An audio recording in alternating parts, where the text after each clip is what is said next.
Picture a room the size of a generous prison cell. Now fill it with steam so thick and hot that breathing is something you have to consciously remember to do. Add the smell of boiled animal fat and caustic soda, and 1,000 people's dirty linen all cooking together in the dark, the smell of wool that's been slept in for a week, of bed sheets from houses where people are sick, of shirts worn through 3 days of heavy labour before anyone thought to wash them. Add the sound of water that never stops, the slap of a wooden paddle against soaking cloth, the creak of a mangle press grinding the water out of something that weighed nothing dry and weighs everything wet. Add 16-hour days in a room that's 90 degrees in August and barely 50 in February, because the fires in the copper boilers can't quite heat the whole space, and you're always wet anyway. Add hands so cracked and red from the lye water that they bleed before noon and keep bleeding until you stop noticing. That's a Victorian laundry, not the polished kind in costume dramas, not the wholesome picture of women cheerfully hanging white sheets in the sunshine with healthy pink cheeks and song in their hearts. The real kind, the kind in Bermondsey in 1847, tucked into a back court behind Tooley Street, where the smell from the tanneries mixes with the smell from the river, and the river smells like a sewer because it is one, and has been, more or less, for as long as anyone can remember. Now here's the thing. The people who worked in those laundries, the washerwomen, the manglers, the starch boilers, the girls who lifted the heavy copper lids and stirred the boiling linen with long wooden paddles, they were some of the dirtiest people in London. Not by choice, not by character, by mathematics. Because soap in 1847 Britain cost real money that none of them have, and Parliament has been taxing soap since 1712, more than 135 years of deliberately making cleanliness expensive, and the people who literally spend their entire lives making other people's things clean cannot afford enough soap to do it properly, let alone enough to keep themselves clean. The men in Parliament who voted for that tax had servants who washed their shirts. They wouldn't have been caught dead in a laundry court in Bermondsey. They probably smelled of lavender. We're going back there tonight, not to the Mayfair townhouse where the clean shirts ended up, not to the Pall Mall club where men in clean linen discussed policy over port, not to the drawing room where Mrs. Harrington received callers in a white muslin gown that someone spent 20 minutes pressing at 6 a.m, to the laundry, to the steam and the lye and the cracked hands. One woman, you, learning what clean actually costs when you're the one doing the work. So I make these history stories, and I genuinely don't know if this is helping you sleep, or if you're the sort of person who lies awake at 2 a.m, thinking about the soap tax of 1712, and what it means about who gets to be clean and who doesn't, and why those two things have always, throughout most of human history, lined up exactly with money. Either way, welcome, get comfortable. Here we go. Your eyes open before the bell. That's how it works after enough months at this. Your body learns the schedule before your mind does, and somewhere around 4:30 in the morning, something in your chest starts winding up like a clock spring tighter and tighter until your eyes open on their own in the dark and you lie there for half a second, maybe less than that, wondering where you are. Then the smell tells you, not all at once. It comes in layers the way it always does. The wool of the blanket, damp and slightly grey-smelling. The smell of fabric that has been washed too many times in too thin soap water and hasn't quite come clean. Underneath that, the coal smoke that lives in every surface in this building, that settled into the walls and the floors and the ceiling boards years before you arrived, and will be there years after you leave. Underneath that, the faint alkaline bite of the washroom one floor below, the soda ash and the lye residue that has soaked into the brickwork of the ground floor so thoroughly that on warm days it rises through the floorboards like a second kind of air. And under all of that, the river. You knew the river smelled before you came to London. Everyone knows the river smells. What you couldn't have understood back in the village in the Yorkshire Dales was the way the smell gets into everything. Your hair, your pillow, the wooden boards of the attic floor, the blanket you're wrapped in that was once a good dark wool and is now a vaguely grey wool that smells of coal and mildew and the laundry, and underneath all of that, the Thames, which is only a few hundred yards to the south and carries in its water the contents of roughly 2.5 million chamber pots, because that is what rivers in mid-Victorian London are for. You pull the blanket tighter and listen. The house is not quiet. Houses in Bermondsey in February of 1847 are never quiet. Below you, on the ground floor where the washroom is, the copper boilers are already being lit. You can hear the shift and clank of the fire iron, the specific metallic complaint it makes when it scrapes the grate, the sound of coal going in, the groan of wet wood as the great copper vessel begins to heat from the inside. Mrs. Hartley, almost certainly, because Mrs. Hartley is always the first one up, and you have begun to suspect she may not sleep at all in any meaningful sense, that she exists between one working day and the next in some other state entirely, some suspended vigilance that is neither rest nor labour. Beside you on the straw mattress you share, Bess is still asleep. Bess from Bristol, 18 years old, who arrived 3 months after you with nothing but a small bundle and a letter of introduction that turned out to be for a laundry 2 streets over. Mrs. Hartley hired her anyway, on a trial, and the trial never ended because Bess turned out to be the strongest woman for her size you'd ever seen. She can wring a double sheet alone that takes 2 of the rest of you together. She can manage the full copper lid, 30 pounds of iron and heat, without the small grunt of effort most people need. Her body has a relationship with physical labour that seems almost cheerful, as if work and Bess reached an early agreement and have been comfortable together ever since.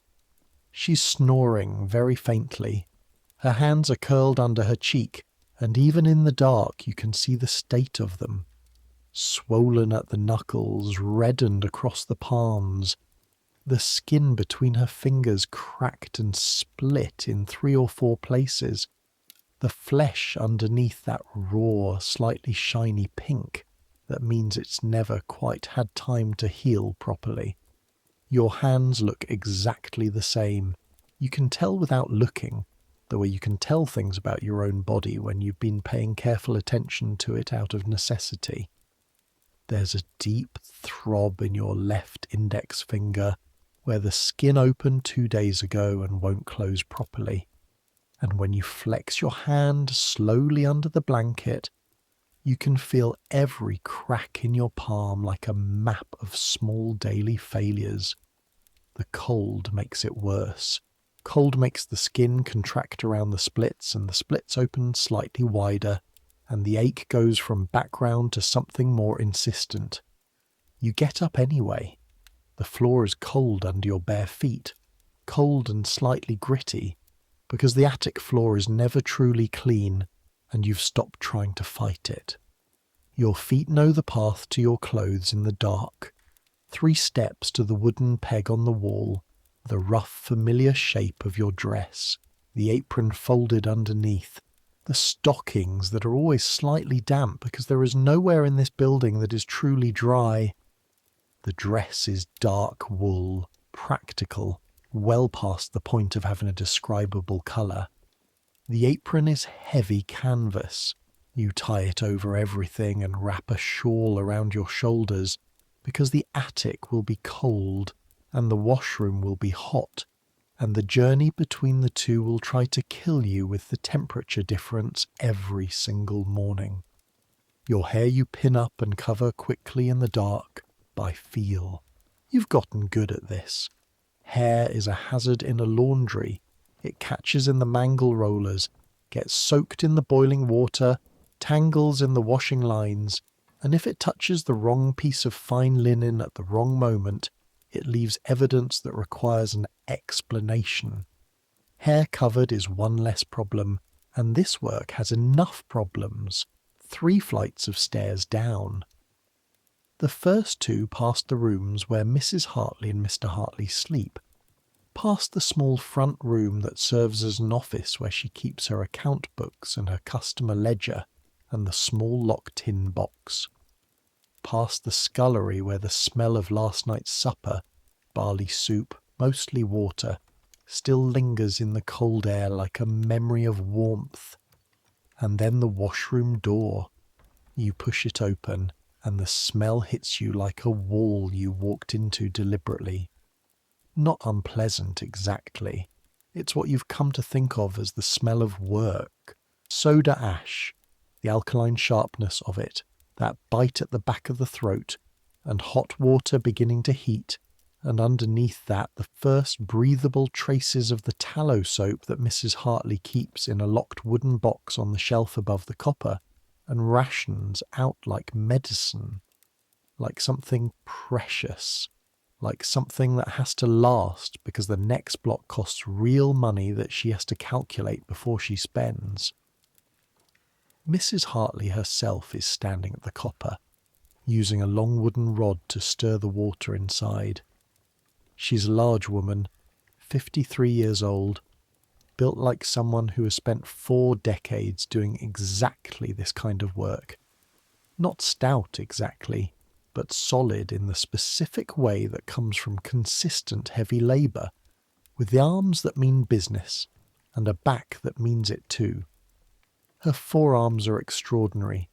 Her face is red from the heat, and utterly composed, the face of someone who has found peace, not with the world, but with this specific room and its demands. She doesn't look up. The linens from Harrington Square, she says. 43 pieces. Sort them before Bess comes down. This is your morning welcome. This is what there is, and it's enough. The sorting is the first task of every day, and it is not simple. The bundles come in the day before, sometimes 2 days before, depending on the household and the arrangement. Each household has its own system and its own way of communicating the stakes. Some send a footman with the washing in a hamper lined with clean cloth.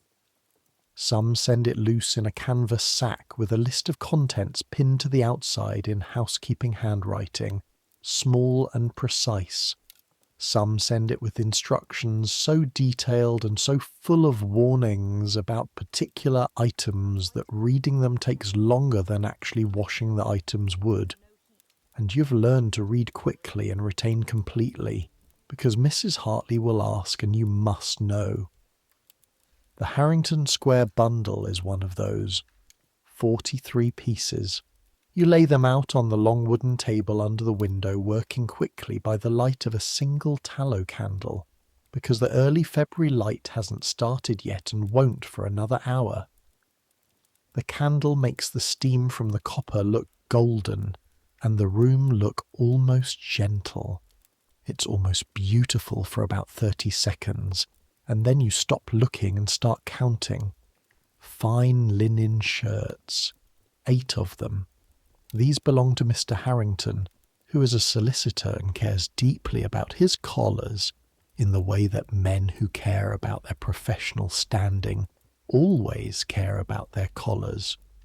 They go in the first wash, the first water, the cleanest water, the hottest water, because fine linen doesn't tolerate grime left in it, and because a solicitor's shirts are the kind of items you cannot ruin without losing an account that Mrs. Hartley has kept for 11 years.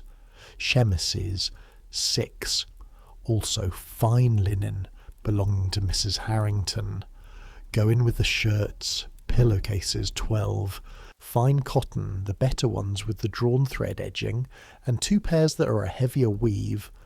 Those are the servants' pillowcases sent along because Mrs. Harrington is the kind of employer who sends the servants washing out too, which is either genuine generosity or a very efficient way of ensuring you can't shortchange her on the quality of your work by keeping the household linen separate. Table linen, a tablecloth, and 8 napkins.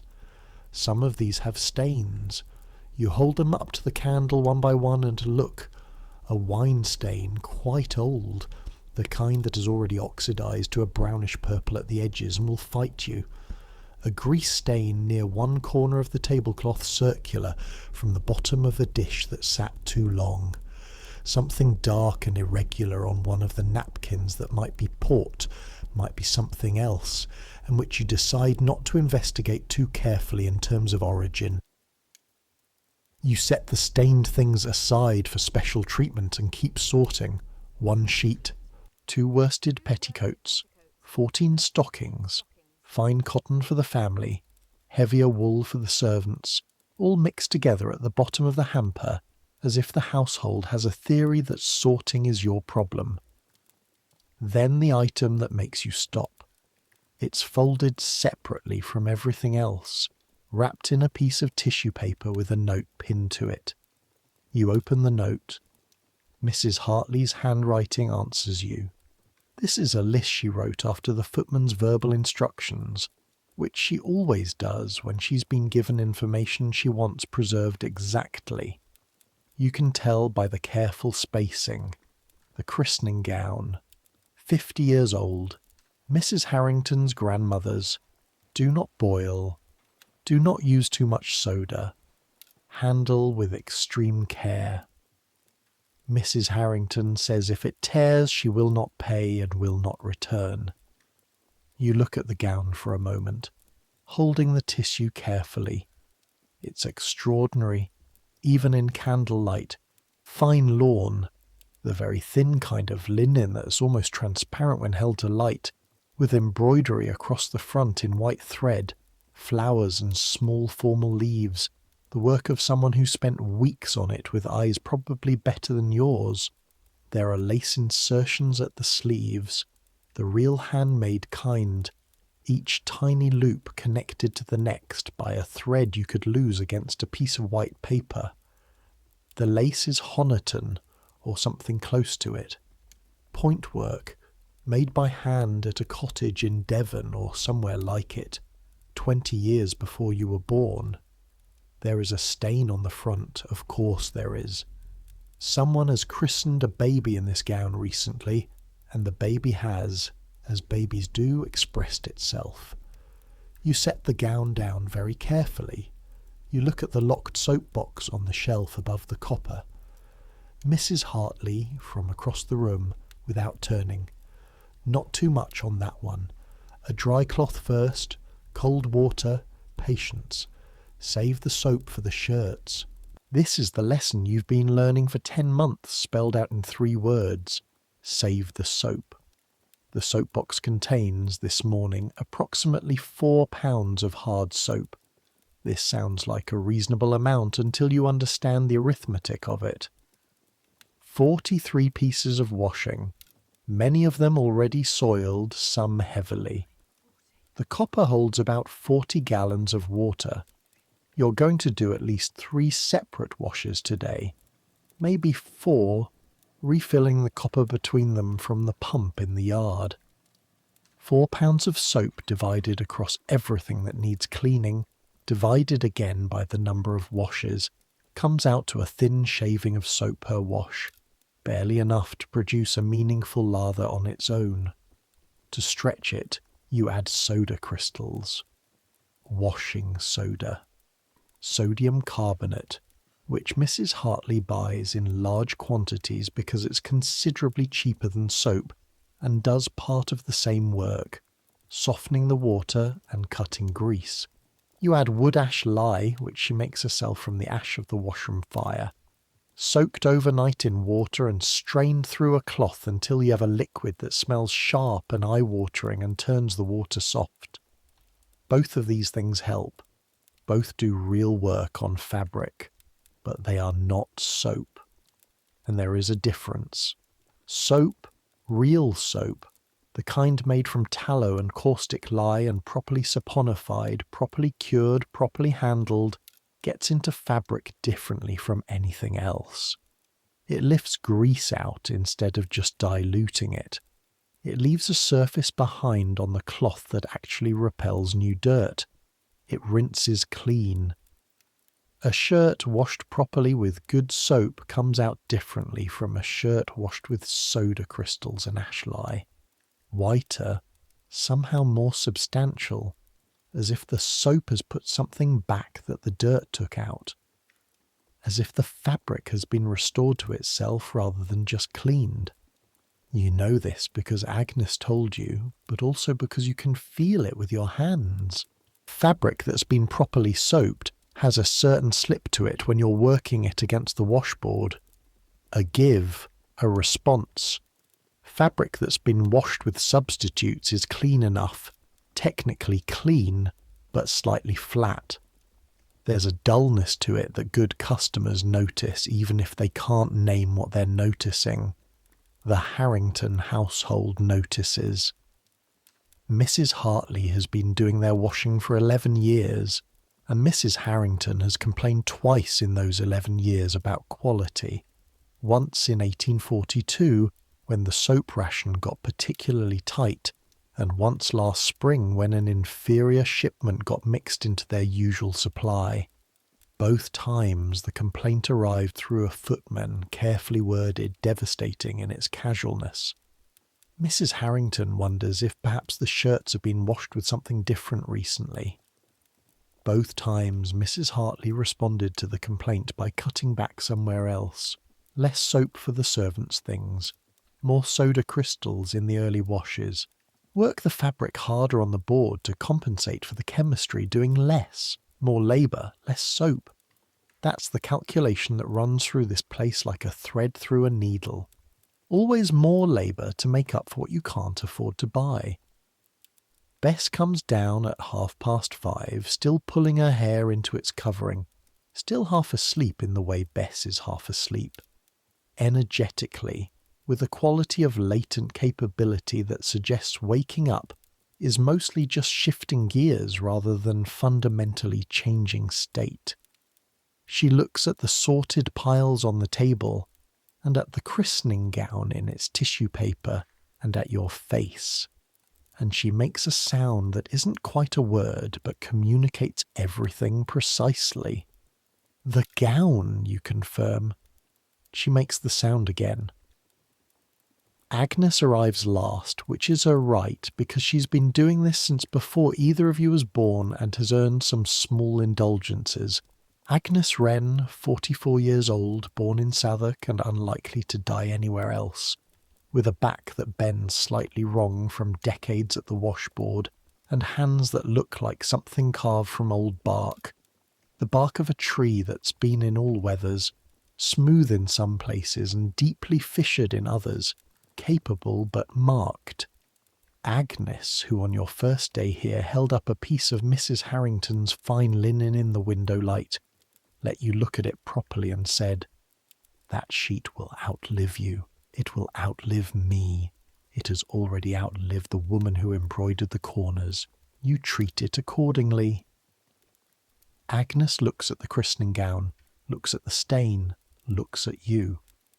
"Cold water first," she says. "Then I'll show you." Agnes has a trick for everything. The trick for wine stains is salt and cold water, applied quickly before anything sets.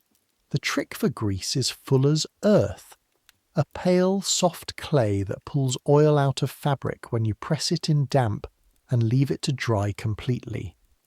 The trick for blood, and there is always blood in a laundry eventually for various reasons, is cold salt water, never hot. Because heat sets protein stains into fabric as surely as cooking sets egg. The trick for the indeterminate stains that appear on fabric in wealthy households, the ones you learn not to ask about too directly, involves whiting powder and a careful circular motion on the wrong side of the cloth. The trick for this particular christening gown stain turns out to involve cold water, a bone, and genuine patience. Specifically, the leg bone from last night's mutton supper, cleaned and dried, which Agnes uses to press the wet cloth gently against itself, without touching the lace directly with her fingers, working the water through the insertion threads without pulling at any individual loop. She holds the fabric up to the window light periodically, not often, just enough, checking whether the stain is responding without letting the cloth chill between treatments. It takes just under half an hour. You watch her do all of it without speaking. The stain fades. Not completely. You can see where it was if you know to look if you hold it at exactly the right angle to a strong light. But the lace is unbroken. The embroidery is undisturbed. The tiny handmade loops of the insertion are intact, each one individually present, the thread neither pulled nor compressed. Agnes hands the gown back to you. Dry it flat. Don't hang it. She doesn't elaborate. She never elaborates. You're meant to understand the rest on your own. You understand. Lace left hanging stretches under its own weight when wet, the individual threads pulling against each other as the water makes them heavy. Flat drying preserves the shape. You'd have figured it out eventually. She's just saving you the time. By 6 in the morning, the first wash is in the copper. The copper is not a small pot. You should understand what this is, if you don't already. It's a built-in vessel, essentially a large curved bowl of thick copper, embedded in a brickwork surround with a properly built fire underneath it. This one holds approximately 40 gallons. When it's full and properly heating, it radiates warmth into the whole room from every surface, turning the air wet and hot and close enough that the steam condenses on the ceiling and drips back down at the edges. Standing next to it to stir with the long wooden paddle is something between productive work and being slowly cooked. You take turns at the paddle because no one can do it alone for long. 3 minutes, perhaps 5 at most, and then the steam on your face starts to feel wrong in a way you've learned to respect, and you step back and someone else steps in. The paddle weighs almost nothing when it's dry.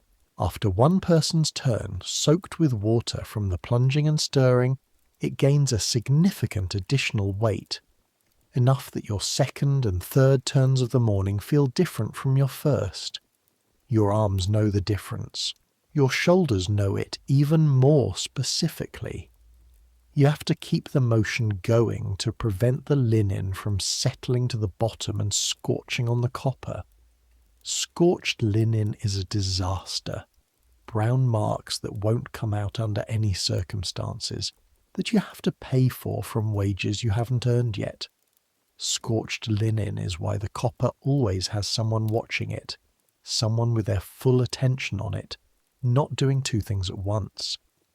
The soap goes in early, a thin wedge of it, scraped off the block with a knife onto the surface of the water, where it takes a moment to fully dissolve, spreading in pale ribbons across the surface before the stirring motion pulls it down. Then the water changes. Not dramatically, it's not like something theatrical in a bottle, but a certain quality enters the water, a slightly different weight to it, and when you work the paddle through it, you can hear the difference in the way the water moves around the cloth. A small, wet, specific sound that means the chemistry is working. These shirts go in on top. You push them under with the paddle, and they disappear into the hot water, and the work begins. You need to understand something about this work before we go further. When you say laundry, you probably picture clothes going into a machine and coming out clean an hour later. or at most someone scrubbing something briefly in a sink with the water that comes out of a tap. You're thinking of an activity that takes approximately an hour, including waiting time, and can be done without breaking a proper sweat. In 1847 Bermondsey, laundry is not an activity.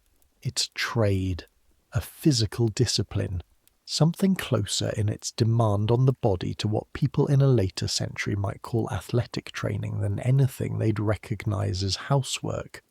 The copper alone is passive. You're not fighting it exactly, just maintaining it, keeping things moving, keeping the fire fed. But after the copper, after the initial boiling that loosens the deep grime and opens the fibres of the cloth, everything moves to the wooden washtubs, and that's where the actual work happens. The washtubs are long and low and fill with slightly cooler water, still hot, but manageable without the copper's intensity. Each piece comes out of the boiling copper and goes immediately to the tub, where it gets worked against the washboard. The washboard is a wooden frame with a corrugated zinc panel, the corrugations giving you the surface to rub against. You take a piece of fabric, wet and heavy and very hot, and fold it over on itself so you have several layers together, and press it onto the corrugated surface and rub. Back and forth, in circles, pressing down with your whole weight, using your shoulders and the muscles across your upper back as much as your arms, because your arms alone aren't enough for the heavy pieces. This is where the soap matters most of all. You take the soap bar and rub it directly onto the wet fabric, working it in until you can see and feel the lather building. Small, dense, slightly off-white, with a smell that's part tallow and part lye work, and entirely purposeful. Then you rub the leather against itself on the washboard, the soap molecules doing their specific chemical job, one end of each molecule grabbing onto a grease particle, the other end grabbing onto water, the whole arrangement lifting the dirt out of the fibre and into suspension. Without enough soap, you rub harder, you rub longer. You rub until your shoulders shake slightly at the top of each stroke and your wrist ache with a deep mechanical tiredness that isn't sharp enough to make you stop but doesn't let you forget it's there. The fabric gets technically clean, cleaner than it would if you did nothing, but you're using the force of your own body as the cleaning agent instead of the chemistry, and the force of your body is not infinite. These shirts take approximately 10 minutes each on the board when you have enough soap. When you don't have enough soap, they take 15 to 20. You have 8 shirts. You have Bess working the other tub simultaneously, going through her stack at her characteristically efficient speed. Even so, the first wash takes until nearly 9. The second wash, the household linens, the pillowcases, the table things, goes in while you're still wringing out the shirts. Wringing is exactly what it sounds like. You take a shirt, soaking, weighing easily 5 times what it weighed dry, and you twist it between your hands to force the water out. Then you twist harder, pressing your palms together, wrists rotating. Then you twist harder still until your palms burn and your wrists are on the very edge of something you don't want to push past. And then you hand it to Bess, who twists it once more because her hands are stronger than yours, and she can always get another 1/4 pint of water out of something you've already wrung. There's a mangle for the heavy things, the sheets, the tablecloth, the petticoats. The mangle is a wooden box with 2 heavy rollers that you feed the wet cloth between, turning a large iron handle to press the rollers together and force the water out mechanically. When it works correctly, it's efficient.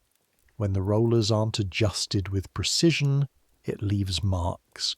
Mrs. Hartley adjusts the mangle herself, with a particular combination of checking and test strips, and nobody else touches the adjustment screws without explicit permission.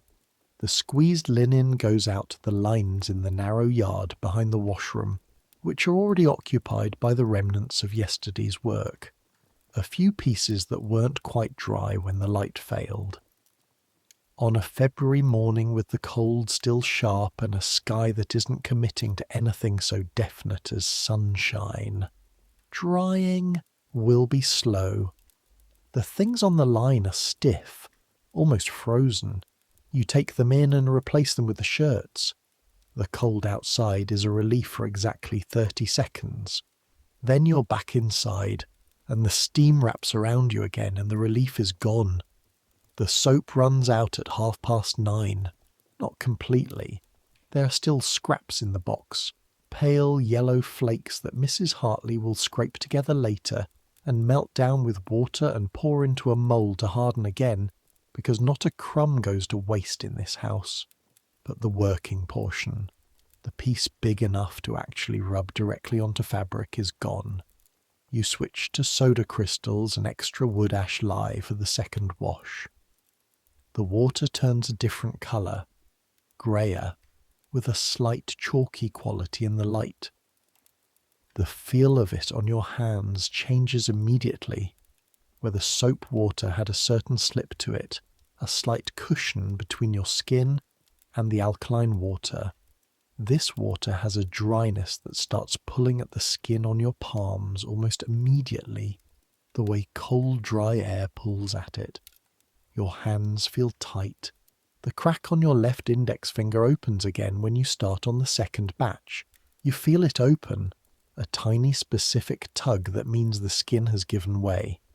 And you don't stop to look at it, because stopping to look at it won't close it and the shirts won't wait. Tallow on it tonight, Agnes says without looking up from the far tub. Don't let it get infected. Tallow, rendered animal fat, is the closest thing to hand cream available at your wage level. The proper glycerin preparations sold in chemists' shops are a luxury.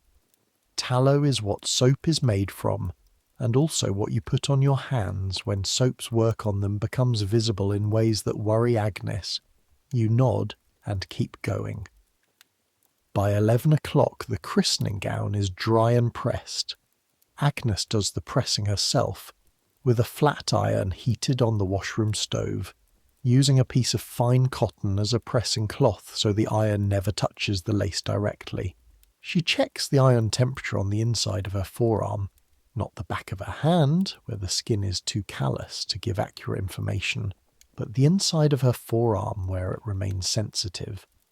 There's no thermometer, there's no timer, there's only Agnes's forearm and 32 years of irons in this specific room. The gown comes out looking almost new. The stain is not completely gone. There's the faintest suggestion of a mark if you hold it at a certain angle to strong morning light, if you know exactly where to look. But the lace is perfect, the embroidery crisp, the lawn smooth and delicately translucent. You can see through it slightly, the way very fine lawn should be seen through. Agnes wraps it back in its tissue paper, ties it with a piece of cotton tape from somewhere in her apron pocket, and hands it to Mrs. Hartley without comment. Mrs. Hartley examines it for perhaps a minute. She holds it to the window light. She lifts the edge of the lace, feeling the threads. She turns it over and examines the back, where the embroidery shows its working side. Good, she says. 2 letters. You let yourself feel what that means. A small, specific satisfaction, like a key turning in a lock, and then you go back to the board. Here is what you haven't thought about yet, standing in this room, which you've been in every working morning for 10 months. Here is what nobody told you when you came to London from the Dales with the letter of introduction and a bundle of clothes, and the idea that work in the city would be different from work at home. The history of soap is also the history of who gets to be clean. You haven't thought about it this way precisely. You think about soap the way you think about most things in this work. Practically. How much is there? What does it cost? how do you make it go further? Whether it's worth trying to get more out of a lather that's already gone thin, or whether you should move to the soda crystals and accept the trade-off of harder work and worse results. But there's a longer story behind the locked box on the shelf, behind the careful rationing, behind the specific closed expression on Mrs. Hartley's face when she looks at the accounts and then at the soap supply and does the calculation that never quite comes out the way she needs it to. The story starts in 1712. In 1712, Parliament decided that soap was something that should be taxed. The reasoning was not complicated. Soap was a necessity. People had to buy it, and taxing necessities is a reliable way to raise government revenue, if a profoundly cruel one. The tax was initially set at 1 penny per pound of soap. Then it went to a penny halfpenny, then higher. By the time you're standing in Mrs. Hartley's washroom in 1847, the soap tax runs at approximately 10p per pound on hard soap, and the hard soap itself costs about 3p per pound to produce, meaning the tax more than trebles the final price. It has been like this for 135 years. Think about that number. 5 human generations. Your grandmother's grandmother was alive when this started. Every washerwoman in London who ever lived through those 5 generations. Every laundry that ever ran. Every household that ever tried to keep itself clean on a modest income. All of them fighting the same arithmetic. All of them stretching soap further than it should go. Using substitutes that damage cloth and damage hands, doing more physical labour to compensate for the chemistry they can't afford to buy. There are soap manufacturers in London. They're not far from where you're standing, actually. In Bermondsey and Southwark, this smell of their boiling vats is something you can catch on certain days when the wind comes from the right direction. A particular hot, fatty, slightly sweet smell that's almost pleasant from a distance and becomes its own form of assault when you're close to it. But these manufacturers operate under extraordinary restrictions designed to ensure the tax is collected at the point of production.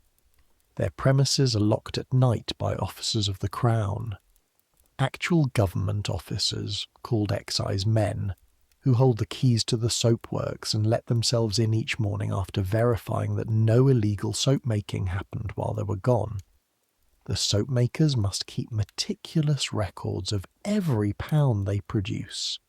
They can only make soap in approved quantities, in approved locations, and every pound must be accounted for, cross-referenced against the materials that went in, verified against the weight of materials that should have come out, because if you could make soap cheaply and without the tax, you would. Everyone in poverty would. So Parliament makes sure you can't. The poor use substitutes. In the countryside, in the places people came from, there are still households using chamber lye, the collected urine of the household, set aside in a covered jar for days or weeks until the urea breaks down into ammonia, which is genuinely effective at cleaning fabric. This sounds unspeakable to anyone who hasn't thought carefully about it. But ammonia is ammonia. It works on grease and stains. It doesn't cost anything beyond the collection and the patience, and you don't pay a tax on it. You use wood ash lye here in the laundry, which is one step removed. Ash from the fire soaked in water, strained, used as an alkaline cleaning agent. It works, not as well as soap, but it works on most things. In the really poor households, in the crowded courts and dark rookeries east of here, in the places where families of 7 share a single room, and the weekly income doesn't reliably cover food, people use sand. Clean river sand, rubbed dry onto the fabric. It takes off surface grime through abrasion. It doesn't clean in any chemical sense, it scrapes. And the result is not clean, but is slightly less visibly dirty, which is a different thing, and sometimes the only thing available. And the men who voted for the soap tax look at those households and see filthy people with poor character. Not poor people who've been making an impossible calculation for 135 years. Not the inevitable arithmetic of taxing a necessity until it's priced out of reach of the people who need it most. Just filthy people with poor character. This thought will sit in you uncomfortably for a long time once you've had it. You go back to the board. At noon, Mrs. Hartley sends you out. There's a delivery to make to a house on Grosvenor Square. Last week's washing for the Fairweather household. 4 hampers of pressed and folded linen wrapped in brown paper and stacked in the front hall since 8 this morning. And there's a collection. The Fairweather household's current dirty washing, which the footman will have ready in the cellar entrance. You load the hampers onto the small cart. Wooden wheels, 2 handles, the kind you push like a barrow, and step into the February streets of Bermondsey. The cold hits you like a flat hand. After 3 hours in the steam of the washroom, the air outside is almost violent. Your damp apron stiffens slightly in the first 30 seconds. Your breath comes out in a cloud. The shawl around your shoulders is not adequate, and you know it, and there is nothing to be done about this. Tooley Street immediately outside is a working street. Everything here is in the business of work. Carters with heavy loads on big wooden wheels that make the cobblestones shake when they pass. Delivery boys with their flat caps pulled down and their loads balanced in ways that should be impossible. Women with baskets going somewhere specific and quickly.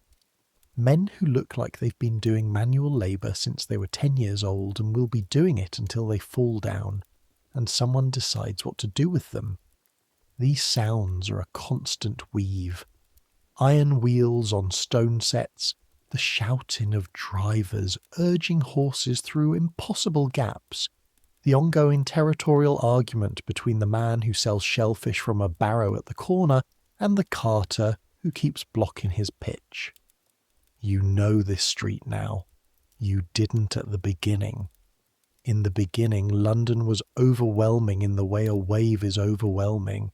Too much of it moving too fast in too many directions at once, and you standing in the middle of it with no fixed point, no way to orient, the city simply too large to understand. Now you know the shellfish argument is always at that corner, always the same 2 men, apparently with no intention of ever resolving it. The carter who blocks is always carrying something for the tannery down toward the river. The tannery smell when you pass it is tanned hide, and the chemical solutions used to cure it. Something animal, something sharp and industrial, something that settles on your tongue in a way you've learned to acknowledge and move past.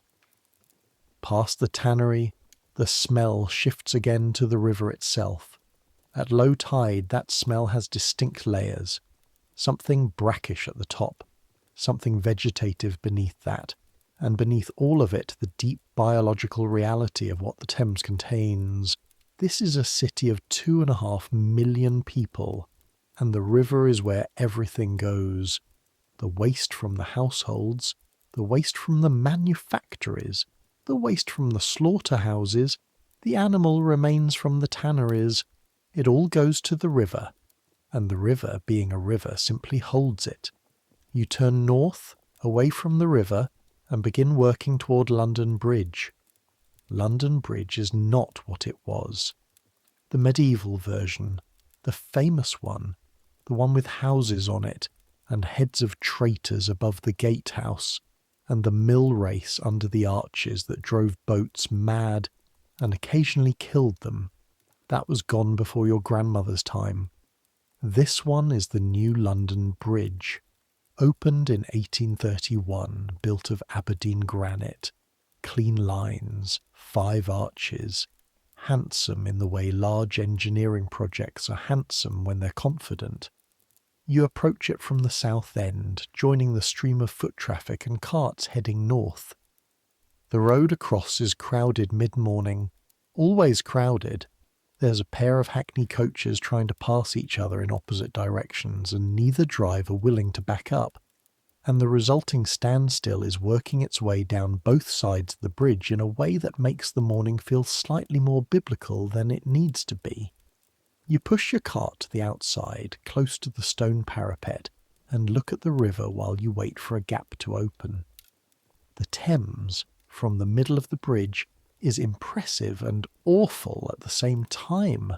Wide. You forget how wide it is when you're on the south bank and the north bank is just the far side of things.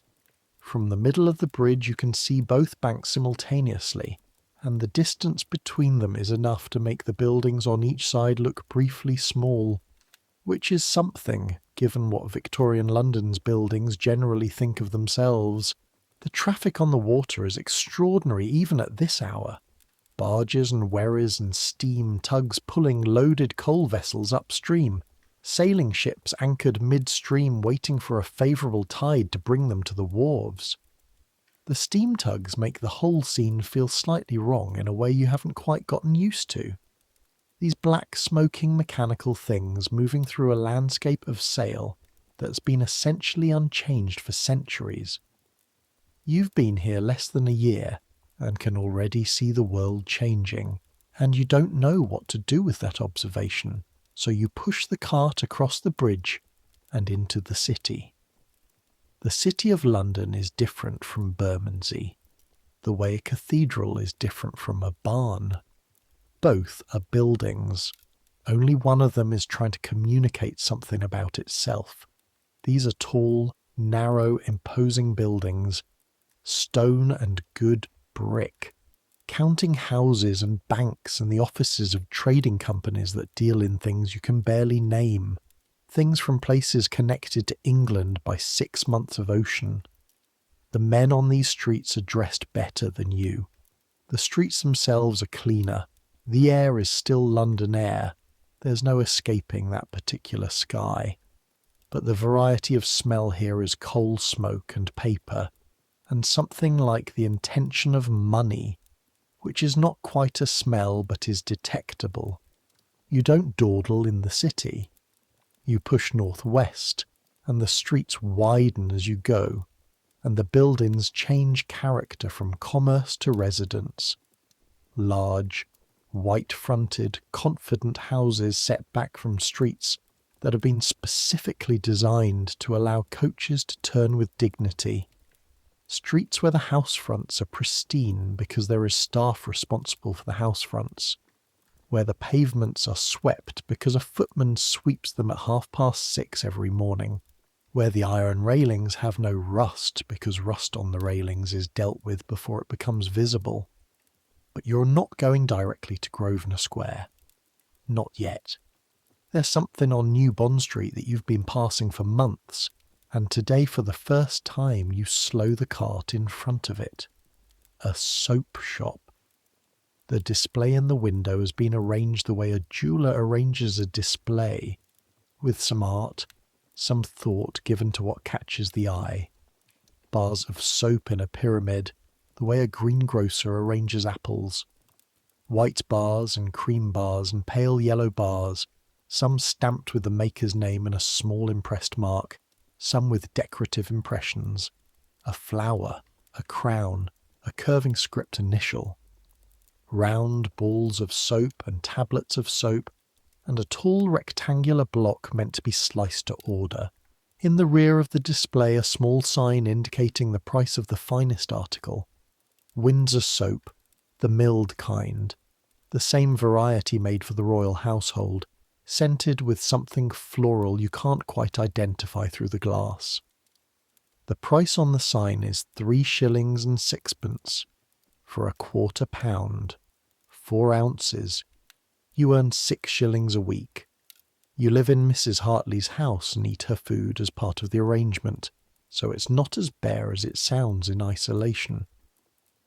But still, 3 and 6 for 4 ounces is more than half a week's wages. for something that will be used up.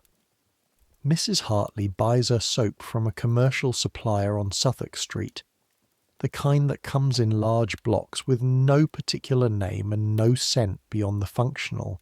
It costs less per pound than the soap in the window, but it still costs, and the tax is built into every pound of it, and the block runs out faster than she'd like. You push the cart past the window, you don't look back.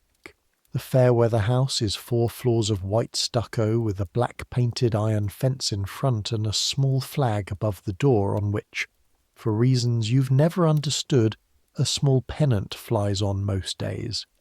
You go to the basement entrance, down 3 steps from the street level, around to the left, the correct entrance for deliveries and tradespeople, which you know is the correct entrance because the first time you came here, you went to the front door, and the footman who opened it looked at you with an expression that communicated everything necessary in about half a second. The basement door opens before you can knock. The woman who opens it is the housekeeper, a compact woman in her 50s with a face of remarkable blankness that nonetheless communicates everything. She looks at you. She looks at the cart. She looks at you again. You're the Hartley girl. Yes, ma'am. The good one or the other one? You're not sure how to answer this. I've been with Mrs. Hartley since April last year. That's not very informative. She holds the door open and steps back. Bring them in. The basement of the Fairweather house is warmer than the street, and cleaner, and the air is different in a way you become aware of immediately. The absence of steam, the absence of caustic smell, the presence of beeswax and boot blacking and something cooking on the kitchen range that smells of actual food.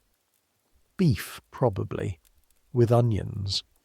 The smell of a house that spends money on the things required to maintain its smell. The footman, mid-30s, with the contained, precise movement of someone who's been in service long enough that the role has reorganised his actual personality, takes the hampers from the cart and stacks them against the wall without being asked, because he knows what goes where and doesn't consider this a situation requiring discussion. The housekeeper opens the top hamper, lifts out the first items, a pressed tablecloth, the kind that when handled properly in good light has a slight sheen from the mangle, a surface quality that says this was done carefully. She runs her thumbnail along the hem. Acceptable, she says. The weight of this word is specific. Acceptable from this woman in this context sits somewhere between I have no complaints and the previous laundress we used was marginally better, and means that you've passed the standard that matters and the relationship continues. The christening gown, she says, wrapped separately in the blue hamper. She finds it, unwraps the tissue paper, holds it up the way Agnes held it up, toward the window light in the passage. There's a silence. You don't breathe. The stain, she says. The greater part came out. We treated the lace separately to avoid. I can see it was treated carefully. She's examining the insertion lace closely, the way someone who knows what they're looking at examines something. Much better than it was when it came in. She wraps it back up with a precision that says she's done this before. Mrs. Fairweather will see it. I'll have her decision. Not yes and not no. You accept it, which is all you can do. The collection, you say? Wait here. The basement kitchen is visible through the doorway to your left. A cook, a kitchen maid, someone working at a side table with bread dough. Copper pots on the range, polished to a state where you can see a slightly warped version of yourself in the nearest one. Your face compressed and reddened, your hair escaping at the edges, your apron reading as a dark rectangle. A good coal fire in the range producing steady, controlled heat. The scullery maid appears in the doorway, 14 or 15, carrying a basket in both hands. The basket contains soap, a proper quantity of it, several varieties, bars and rounds, and one of the taller blocks meant for slicing, the good kind, the kind from the shop on Bond Street or somewhere similar. Cook says she's done with the Windsor soap. They're moving to Piers, the girl says to the housekeeper, who makes a note in her small book. And Mrs. Fairweather says the spare bars in the linen press should go to the staff because she doesn't want them anymore. She's had new ones from Fortnum's. The housekeeper writes this down without visible response. You look at the soap in the basket. You look at it the way you look at something you understand objectively to be a luxury but have never quite experienced the distance between yourself and it so precisely measured in one place. The Windsor soap, 3 6/4 pound in the Bond Street window, being given to the servants because the household has moved to something different. The new supply from Fortnum and Mason, presumably sitting upstairs in a linen press, fresh, unused, waiting. The soap in the basket, 4 to 6 pounds of it probably. In Mrs. Hartley's washroom, 4 to 6 pounds is a week's supply, rationed carefully, stretched with soda crystals and ash lye, accounted for in the ledger. In the Fairweather household, it's what you give the servants because you've moved on to a better brand. You don't say anything. The collection arrives shortly. The footman loads it onto your cart with complete efficiency. A sheet with red wine on it. 3 shirts that need real attention. The ordinary evidence of a week of living in material comfort. The footman ties the hamper straps and steps back. Same arrangements, the housekeeper says. Yes, ma'am. You pick up the cart handles. The christening gown. She pauses in the doorway. Tell Mrs. Hartley she did well. You're back on the street before you let yourself feel what that means. Tell Mrs. Hartley she did well. The gown needed perfect work, and it received perfect work, and the work was done with no soap at all. Cold water and a bone and half an hour of Agnes's patience, and the result was acceptable, which is the word that means excellent when applied to people who aren't expected to expect excellence. You push the cart south toward London Bridge. On the way back you take a slight detour, not a long one. London doesn't permit long detours when you're pushing a cart of dirty washing and have a timetable.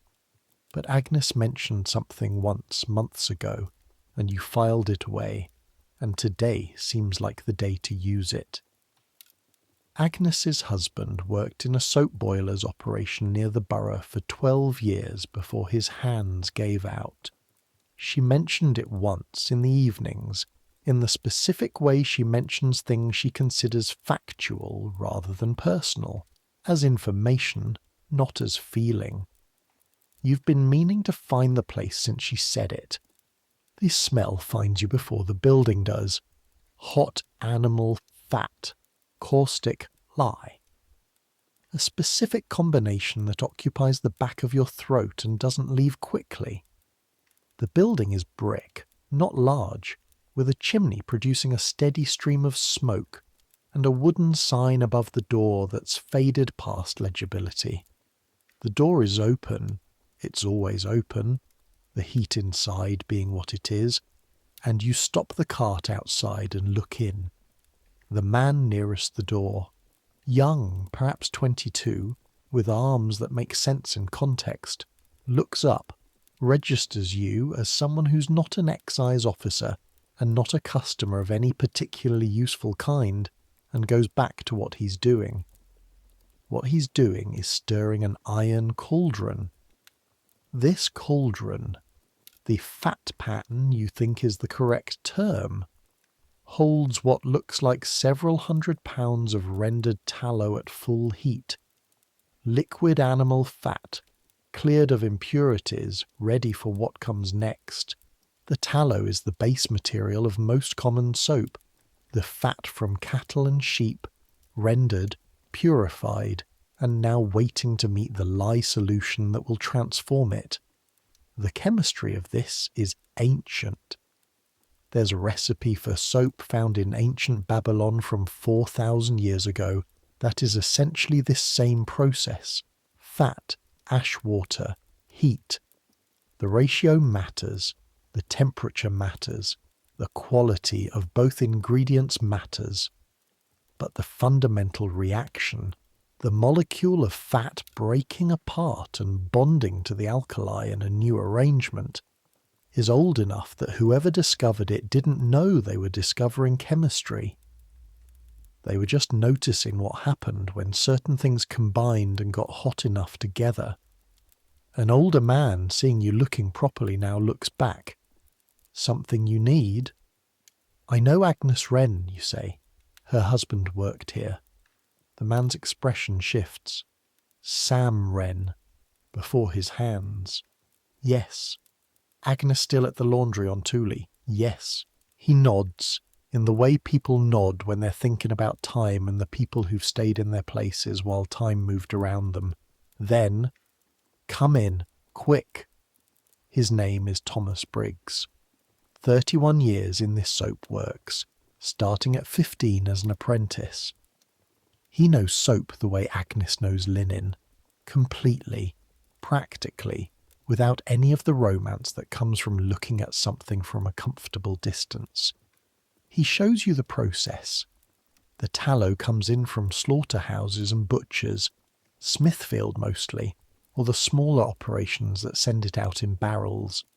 It arrives either pre-rendered, already melted and strained clear, or in chunks that must be rendered here. The fat pan is where it becomes fully liquid, clean, clear, the colour of old honey when it's good quality, slightly clouded when it isn't. The quality of the tallow matters for the quality of the finished soap.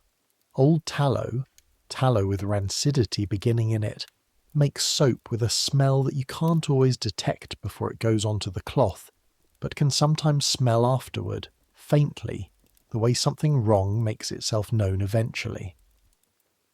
The lye solution comes in barrels from a chemical supplier. Sodium hydroxide, caustic soda, dissolved in water to a specific strength that the soap maker tests by various means. The feel of it on his fingers, a potato floated in it, years of calibrated instinct. The strength of the lye matters more than almost anything else. Too weak and the soap won't saponify properly, won't bond with the fat, and comes out soft, greasy, the texture wrong. Too strong and the finished soap carries excess alkali that will damage whatever it's used on. Getting it right requires knowledge that lives in the body, not in books. You mix them at temperature, Briggs says, gesturing at the cauldron. Slowly, always slowly, stirring. If you pour it in too fast or stir wrong, the mixture can seize, turn grainy instead of smooth, and you've lost the batch. What does it look like when it's working? The change starts subtle. The mixture looks like thin, watery fat at first, almost clear. Then it thickens, gets a body to it, like thin porridge first, then thicker. That's the saponification, the fat and the lye becoming something neither of them was. He pauses. It's called saponification, from the Latin for a soap. Somebody important decided to name it formally. He says this with a slight dryness that suggests the person who named it wasn't the person doing the work. How long? Hours, days, for some grades. You cook it, let it rest, test it, feel the pull of it when you lift the ladle, look at the surface for the rope. He mimes lifting a ladle and letting the soap fall back in a long, continuous strand. When it ropes properly, the saponification is complete. Then salt goes in to precipitate the soap out of the lye water. He shows you a smaller vessel where this has already happened. The soap on the surface is soft, slightly translucent, floating above a layer of thin grey liquid. Why the salt? Salt makes the soap less soluble in the water. The soap wants to be solid. Give it the chance and it separates itself out, rises. You take it from the top, pour it into frames. He nods at a large, shallow wooden mould against the far wall. Let it set for days, then cut it. Age it. Good soap aged 6 months is milder than fresh soap. The excess lye dissipates.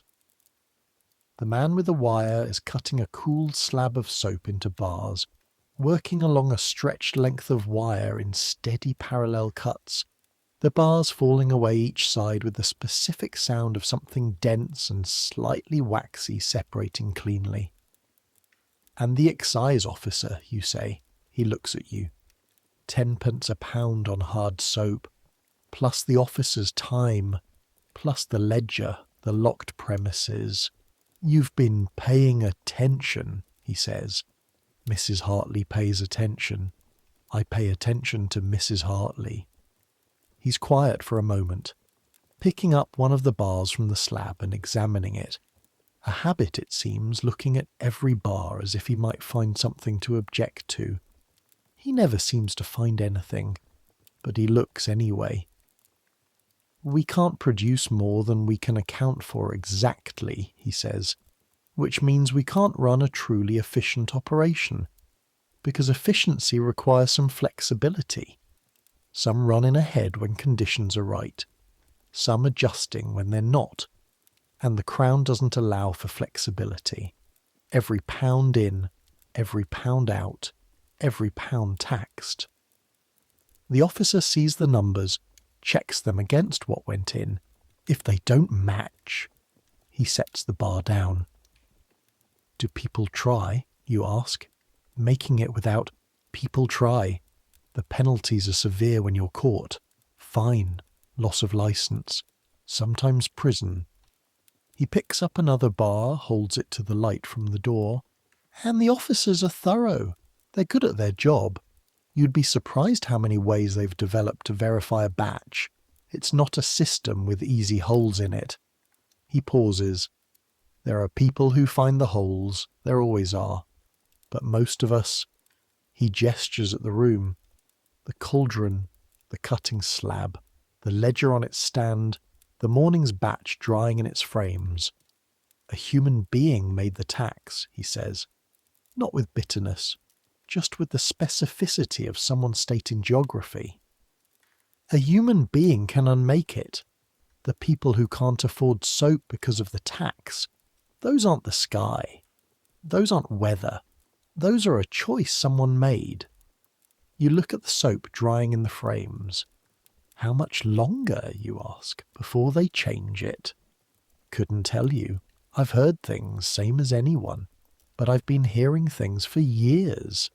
He shows you out into the February street, and you pick up the cart handles, and you push back toward Tooley Street through a city that feels slightly different than it did this morning. Not because anything in it has changed, but because you understand one more thing about what it's built on. The afternoon is the board. After the morning's copper work, after the delivery and collection, after what you've seen at the soap works, the afternoon is simply and entirely the board. The Fairweather collection sorted. The wine stain on the sheet treated immediately with cold water and salt. Agnes working on it before you've even finished describing what happened at the delivery. The housekeeper said you did well, you tell her. Mrs. Hartley, she said to tell Mrs. Hartley she did well. Agnes works the salt into the stain. What's the stain? Red wine. 3 days, I think. She makes a sound. Not alarmed, but not celebratory. The board becomes your whole afternoon. The 3 Fairweather shirts, badly worn at the collar, greyish with the specific grey of shirts that have been near a body faithfully through a whole working week. Collar rings and cuff stains and the armpits that have been doing their dedicated work in an era without the vocabulary to discuss such things delicately. The soap is rationed again. Mrs. Hartley has fetched more from the cellar. A new block, commercial quality, pale and faintly translucent. She hands it to you. Perhaps £1.50 in this piece. You'll use it all before the day is done. The work is physical in the way that removes thought eventually. Your shoulders ache by mid-afternoon.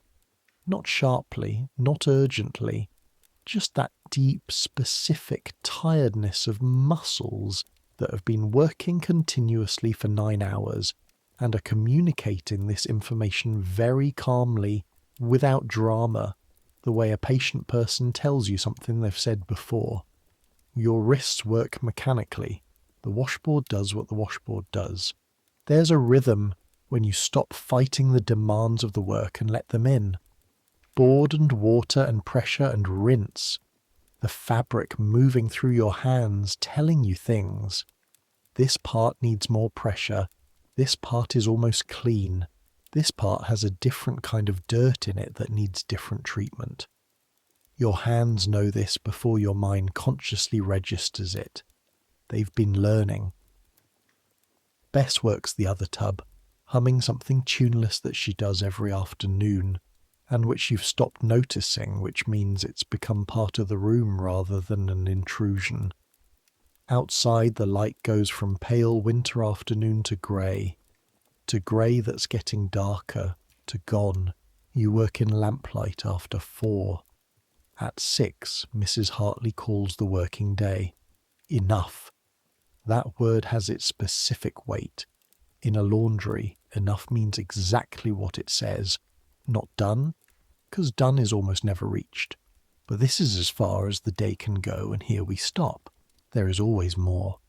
There's always something that hasn't been finished, some item needing one more pass, some piece in the copper that can't come out yet. The stopping point is always a decision, not an achievement. You hang the last shirt on the indoor line near the fire. It will be stiff and dry by morning, ready for pressing. And look at your hands. The crack on your index finger has bled and bled again, and dried again, and is now sealed with a dark line that is not elegant but is functional. The palms are deeply red with that specific colour that comes from sustained lye water exposure, the way brick goes after years of weather. The skin between your fingers has that tightness of something that's been stretched just slightly too far and is considering its options. Tomorrow they'll be the same. Yesterday they were the same. This is what the work does to hands over time. Not dramatic injury, not something that happens in one moment, but an accumulation. A slow remaking of the skin and the small joints and the particular tendons that run from palm to wrist, until the hands become adapted to what they're asked to do, and the adaptation looks like damage, because physiologically it is. Agnes's hands are what your hands will be in 20 years. This is not exactly a comforting thought, but it's a thought you've made your peace with, or begun to. Agnes's hands are extraordinary in their capability. They've paid for that capability in a specific coin. You put tallow on the worst cracks. The animals smell of it, slightly rancid, greasier than you want it to be, but effective, and go upstairs to wash your face in the basin with cold water that is slightly brown from sitting in the barrel all day. And then you go to the kitchen for supper. Supper is barley soup with bread that's today's, and therefore still good. Mrs. Hartley makes it herself. This is not unusual for her. She runs the whole operation herself, from the accounts to the copper to the evening meal, and she seems to find the meal a different kind of task from the laundry work, something that uses a different part of her. Bess eats with her elbows on the table, which is tolerated in the kitchen, and tells you about a customer who came in the afternoon. A woman with a silk dress and a stain and opinions. She wouldn't say what the stain was, Bess says. Agnes took the dress from her and looked at it without any expression. You know the way. And said Tuesday, and the woman looked like she'd been given important information. Agnes on her stool near the fire with her bowl in her lap. Tuesday. It's port. Silk with port set in wants a good day, not the middle of a heavy wash. Will it come out? Agnes thinks about this with genuine seriousness. Better. I don't make promises beyond better. Silk is unforgiving once it's set. I'll make it better. She finishes her soup. They all want promises that chemistry doesn't make. After supper, Bess goes out. She goes out 3 or 4 evenings a week to a pub on the next street where her cousin works, and where there is apparently a reliable supply of people Bess likes. She has an energy for the evening that doesn't diminish with the afternoon's work, or if it does, she's simply better at ignoring it than you are. Come, she says, pulling her better shawl from the peg. Agnes looks at you from the stool. She doesn't say anything. You go. The pub is called the King's Arms, which is what most pubs are called, on a street just north of Tooley Street that is narrower and darker and smells more strongly of the river. The building is old, Georgian at least, 3 stories, the window frames painted dark green at some point in the past and not repainted since. The sign above the door showing a crown that has mostly faded into a suggestion of a crown. Inside, warm and crowded and loud in the way of a room that's been full of bodies for several hours and has reached a kind of equilibrium.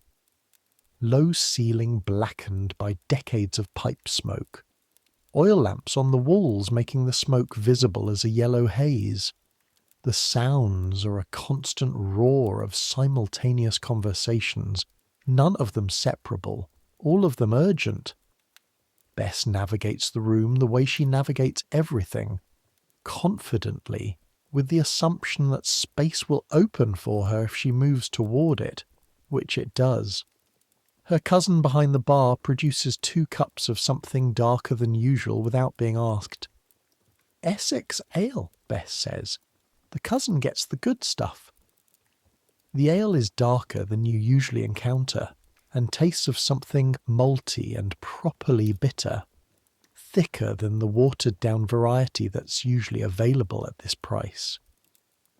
You take 2 swallows and feel the warmth of it begin immediately. The room is a cross-section of the working South Bank. Men from the tanneries, watermen off shift, a cluster of women who might be from other laundries on the street talking with the intensity of people who have a great deal to say to each other and a finite evening to say it in. Some tradespeople. A man in a corner reading a newspaper with the focused expression of someone doing something unusual in this context and committed to it.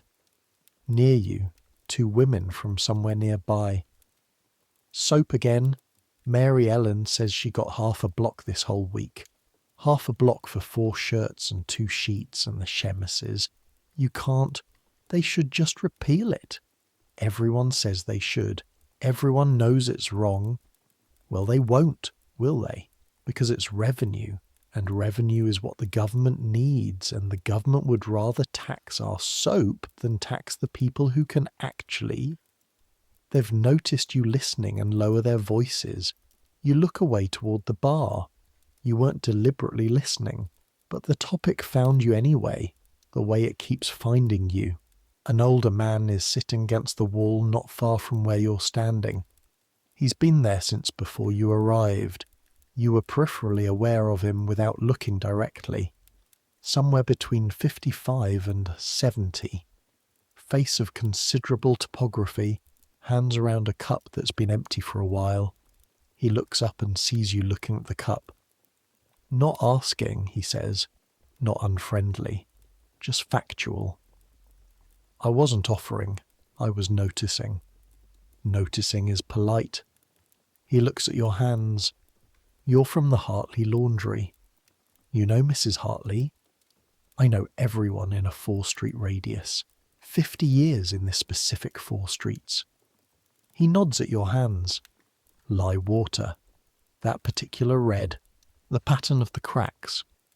My wife did 30 years of it.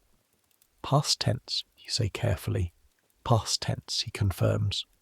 without elaboration, and you don't ask. After a moment, the soap tax. Does it matter to most people? Is it something they're actually angry about, or is it just something that's there? He considers this properly. When my wife started in the laundry trade, the tax was 10p a pound. When she finished, it was still 10p a pound. She did 30 years and it didn't change. Did it matter? Asking if it matters is like asking if it matters that the river smells. Of course it matters. Does anyone do anything about it? Well, he looks at his empty cup. People with enough property to vote write to their MP. The MPs write to Parliament. Parliament discusses the soap tax every few years. Experts are consulted. Revenue calculations are made. The tax stays. Revenue calculation wins over the cracked hands of everyone who can't vote. You buy him another cup. Not because he asked, but because you have the coins, and because sometimes that's the available response to something that has no other answer. You leave before Bess. She waves you off. She's deep in conversation with someone, and Bess is not ready for the evening to end. Outside, the street is dark. Really dark. Not the dark of the countryside, which has stars and sometimes a proper moon and gives you gradations. This is city dark, which means the darkness between the occasional points of light is very complete. There's a gap in the clouds letting through some moonlight. Enough to see the general shape of buildings, but specific details. The surface of the road, the difference between a puddle and a solid surface, are invisible. You have a lantern. You have a lantern because you learned not having one the second week you were in London, when you walked 3 streets home in what you thought was a straight line and ended up at the river wall in the dark, 1 step from an extremely cold ending. The lantern is a simple thing. A tallow candle in a tin housing with a small glass panel. The tallow candle is made from the same material as soap. You burn it for light or you wash with it. And the difference between those 2 uses is the lie and the labour, and the 135 years of tax. The candle gives you a circle of light about 6 feet across. This is enough. Tooley Street is familiar. Every irregularity of the pavement, every point where the street widens slightly or narrows, every doorway where on certain evenings certain people shelter. Your feet know this street in a way that doesn't require thinking. The cold is sharper now than it was when you went in. It's gotten colder while the evening happened, which is February's habit. Your breath makes continuous small clouds. On the street you pass 2 things worth noting. The first is a man in a doorway, very still, not moving. When your lantern swings in that direction, you can see his face, old, weathered, the complete stillness of someone who's been outside in this cold long enough to have stopped fighting it. A bottle near his foot. You've been here long enough to know you can't stop for everyone you see like this. The city contains too many of them. If you stopped for every person sleeping in a doorway in February on the south bank of the Thames, you'd still be stopping when the spring came. You slow anyway. The man opens one eye, looks at you with a clarity that's surprising. "Keep walking," he says. His voice is remarkably clear. "I'm all right." You keep walking. The second thing, a soap merchant's delivery cart, arriving impossibly late, or not impossibly, because commercial supply runs at its own hours. The driver half asleep on the box while the horse walks a route she knows by practice. The cart carries barrels, the standard commercial containers. You can smell the contents from 10 feet. That industrial tallow and lye smell you now associate entirely with cost, with rationing, with the arithmetic of what's affordable. You watch the driver climb down slowly, locate himself.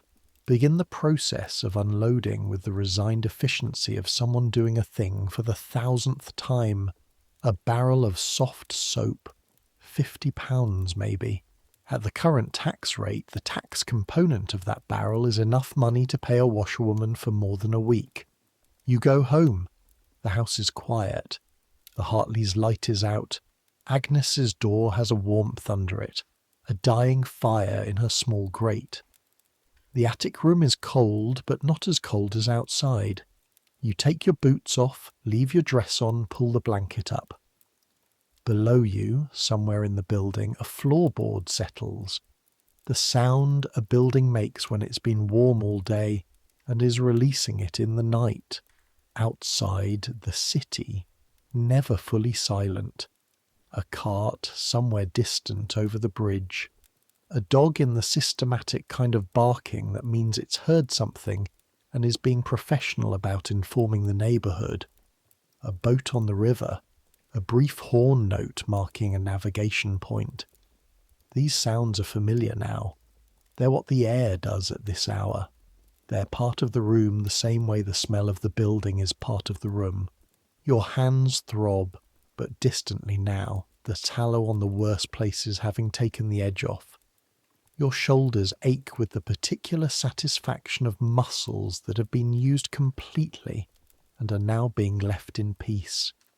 You did something today. Even if what you did is invisible, will need to be done again tomorrow, and the day after that, and every day until you can't anymore. The christening gown, the wine stain, the fair weather shirts, the soap in the Bond Street window, and the soap given away in the basement because the household had moved to a better brand. Thomas Briggs. A human being made it. A human being can unmake it. The man in the pub. Revenue calculation wins over the cracked hands of everyone who can't vote. You try to work out the total, not for today specifically, but in the larger sense. How much has the Hartley laundry paid in soap tax over 11 years? How much has that tax taken from Mrs. Hartley's margins, from her ability to buy better soap and do better work and charge more and escape the particular slow pressure of a business that's always viable, but never comfortable? You don't have all the numbers, but you have enough to know that the total across 135 years, across every laundry and every household and every person who ever needed to clean something and couldn't afford enough soap to do it, adds up to something vast and specific and entirely invisible to the people who enacted it. The invisible labour of cleaning. Clean is the default assumption. No one looks at a clean shirt and thinks, someone spent 20 minutes on that shirt against a washboard in a room full of steam, with hands that bleed from the work. They look at the shirt. They put the shirt on. They go to their office and their club and their committee meetings and their vote. The shirt is just a shirt. The soap that helped clean it is taxed. The woman who used the soap is not consulted about the tax. The man who benefits from the clean shirt voted for the tax. You close your eyes. A church bell rings somewhere across the river. You don't count the strokes. It's late. That's enough. Late enough that counting means nothing except sleep now. And the morning comes regardless of how much you've slept. Outside, the clouds that have been threatening all day begin to release a very light rain. Just the edge of it, barely distinguishable from heavy mist, making a sound on the tiles above you that's almost nothing. Just a presence. The night weather arriving, doing its slow work, the way slow work always does. Let it arrive. The weeks turn, not quickly, they never seem to go quickly in this work, but they accumulate somehow. One morning it's February and you've been here 10 months. Then it's March, and the light starts to shift. The pale winter light gains a different quality, something less exhausted, and the mornings get easier to work in, and the days stretch at both ends. Then April, and you can hang things outside for longer, and the drying goes faster, and something about the reduced pressure of not fighting the cold simultaneously with everything else changes the rhythm of the work. Agnes teaches you things in this time, without teaching the way a teacher teaches. One morning in March, she hands you a shirt from the copper, soaking, very hot. Feel this. You manage it carefully, the heat of it working its way through to your palms. The fabric, what does it tell you? You feel it. Loose weave linen, well worn, soft from washing. The threads under your fingers. There's a slight thickness near the collar, something different in the texture. Here, starch, previous wash, badly rinsed. Put fresh starch on that before it's clean, and you'll set the old starch in. It'll look wrong when you iron it. Clean the starch out first, then add new. She shows you how to see it. Hold the fabric to light, which reveals the weave structure in a way flat examination doesn't. Good linen has a regularity to it, the threads clear. Linen with starch residue has slight shadows between the threads where material has settled and been pressed in, and is now invisible to the eye but not to the fingers. Your fingers start to learn this language. By May, you can feel the difference without the light. Just the touch. What Agnes's hands have learned over 30 years, your hands are accumulating over months, and it has a physical quality. Not knowledge in the head, but knowledge in the skin. The kind that can't be explained to someone who hasn't done the work but is completely reliable once it's there. In late April, Mrs. Hartley brings in a sample of new soap from the Southwark Street supplier. Harder than usual, paler, a cleaner break when you bend the bar. Agnes smells it, feels the surface, draws her thumbnail across it. Better tallow, she says. London supply, not imported, fresher, less risk of rancidity. She breaks a corner off. This'll lather with less soap per wash. Tell Mrs. Hartley so she adjusts the ration. Don't let her keep it the same. You tell Mrs. Hartley. Mrs. Hartley makes a note in the ledger. The ration is adjusted, not down, but differently, using less soap to achieve the same lather, and reserving a small amount per wash that would have been wasted before. The shirts come out better that week, not dramatically, not in a way you could explain to someone who hadn't been watching, but better. The Harrington household renews its arrangement for another year. The footman mentions this while collecting casually, as if it's not information at all. It is information. You know exactly what it is. In May, there is a crisis. Not a dramatic one. Not the kind with shouting or immediate consequences. The slow kind, which is sometimes worse. A piece of Mrs. Fairweather's best table damask develops a mark after the wash. Not a stain, a mark in the weave of the fabric where the pattern of the damask has been slightly compressed along one line, running the full width of the cloth. Agnes sees it first, holds it to the window light, studies it for a long time. "The mangle," she says. "Something on the roller?" You look at it beside her. There's a faint, regular impression in the fabric, about 2 inches wide, as if something has pressed against it from one side with consistent pressure at that point along the roller. The damask pattern, which is woven rather than printed, has been slightly flattened in that band. Not destroyed. You can still see the pattern, but changed. A flaw in the mangle roller. Something embedded in the wood, perhaps old material from a previous batch, perhaps a crack that's developed, pressing against fabric with every piece that passes through. The problem is not the tablecloth. The tablecloth is the visible symptom. The problem is how many pieces have gone through the mangle since this started. How many items currently in the Harrington and Fairweather and the other customers' linen presses have this same faint mark across them.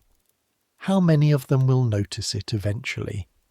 How many already have said nothing and revised their assessment of the Hartley laundry downward without explanation? Mrs. Hartley is called. She looks at the tablecloth. She says nothing for a long time. Then she says, "Agnes." Agnes says, "I know." The mangle is examined. The flaw is found, a small embedded piece of something in the roller surface, exactly where the mark suggested, and removed. The roller is inspected for other problems. It's judged serviceable. Then the recent output is checked. Every piece washed in the past 12 days, examined one by one in the window light. This takes the entire afternoon. 11 items affected, all from households likely to notice. Mrs. Hartley re-washes all 11, herself for the most significant pieces, with Agnes watching and good soap used without rationing, because this is the moment when the soap budget gives way to something more important, which is the reputation that 11 years of this work has built. The tablecloth is the worst. The damask pattern depends on its weave structure. What the mangle compressed cannot be entirely restored. Agnes works it for an hour with a very hot iron and a damp pressing cloth, reworking the surface with precise pressure, trying to restore what was flattened. It gets better. The mark becomes less visible. In the finished piece, laid flat on a table at normal viewing distance, you cannot see it. Held to a window at a specific angle, in the right light, you can. Mrs. Hartley decides to tell the Fairweathers, not because she's required to legally, the damage is barely visible, but because the arrangement with that household is 11 years old, and she will not risk it on something that might be noticed anyway, and would then be a concealed failure rather than an acknowledged one. She writes a note, brief, factual, offering to replace the tablecloth at her own expense if it's found unacceptable. 3 days later, via the housekeeper, Mrs. Fairweather finds the mark acceptable and has no intention of changing laundresses. Acceptable. You've learned what that word means in this context. You've learned it completely. Mrs. Hartley, when you tell her, she nods. She makes a note in the ledger. She goes back to the accounts. From where you're standing, you can see her hands as she writes, moving steadily and without drama through the task in front of them, not performing anything, just doing it. The summer comes. London in summer is something people don't warn you about when they tell you about London. They warn you about the coal smoke cold, the damp stone cold of a city built in a river valley. They don't warn you about July. The heat comes and doesn't dissipate the way heat does in open country, because there's no air movement to carry it away. The city holds it. Buildings absorb heat during the day and release it slowly through the night, and everything is always slightly too warm, slightly too close, the air slightly too used. In the laundry, the copper in summer is a particular experience. 40 gallons of boiling water in a room with insufficient windows, in July, in a city that was already warm. The steam doesn't go away with the winter, the way cold water goes away when spring comes. In summer, the steam stays in the room and mixes with the already warm air until the washroom becomes something between weather and soup. You sweat in the cold early morning before the fire's properly caught. You sweat at the board, obviously. You even sweat while doing the comparatively calm work of ironing, standing at the pressing table with a flat iron fresh off the stove. Bess burns her wrist in August. Not badly. She pulls the iron away quickly, the reaction of a body that's been working near hot things long enough to have excellent reflexes, but enough to leave a mark, pale against the redness of her inner wrist, the signature a careless moment leaves on skin that doesn't forgive. Agnes has cold water on it in seconds. Bess's face goes through the sequence of shock, pain, assessment of the damage, calculation of whether she can continue working. She continues working. That's a small one, Agnes says. I know. The iron on the full forearm is something else. Bess says something in Bristol dialect. You watch this happen and think about Agnes's wrist, with its particular map of old burns, small pale lines, each one the record of a specific moment, a specific iron, a specific distraction. The marks of 30 years of irons, written on her body in a script only another washerwoman would know how to read. In August, something changes in the neighbourhood. Not dramatically, not in a way you'd point to in the moment. But you notice it in the tone of conversations around you, in the way certain women who bring their own small washings to the community pump talk more urgently than they were. People getting sick. Not unusual. People are always getting sick in London in summer. The heat and the water and the overcrowding together producing a permanent background of illness. But this summer, the sick people have a particular pattern. Quick onset. Concentrated in the most crowded streets. The courts where the water supply is most uncertain. The places where the cesspits are closest to the wells. Agnes names it on a Thursday morning in the washroom without drama. Cholera, she says, and goes back to the board. You put down the shirt you are handling and look at her. You're sure? I've seen it twice before. She doesn't elaborate on what twice before means for someone who's lived on the south bank of the Thames her whole life. What twice before means is she knows exactly what this is and exactly how fast it moves and exactly what the outcome is for the people who get it and can't get help quickly enough. What do? Wash everything thoroughly, Agnes says. More than usual. The copper must be fully hot. Don't leave washing wet overnight. Get water from the river rather than the pump and boil it first, which is worse, but at least it's only one risk rather than two. A pause. Don't touch your face with your hands while you're working, and for the love of God, don't let anything in this house sit unclean. She says this, and you hear the specific bitter logic of it. People who can't afford soap are being told to wash everything thoroughly to protect themselves from cholera. People who can't afford soap.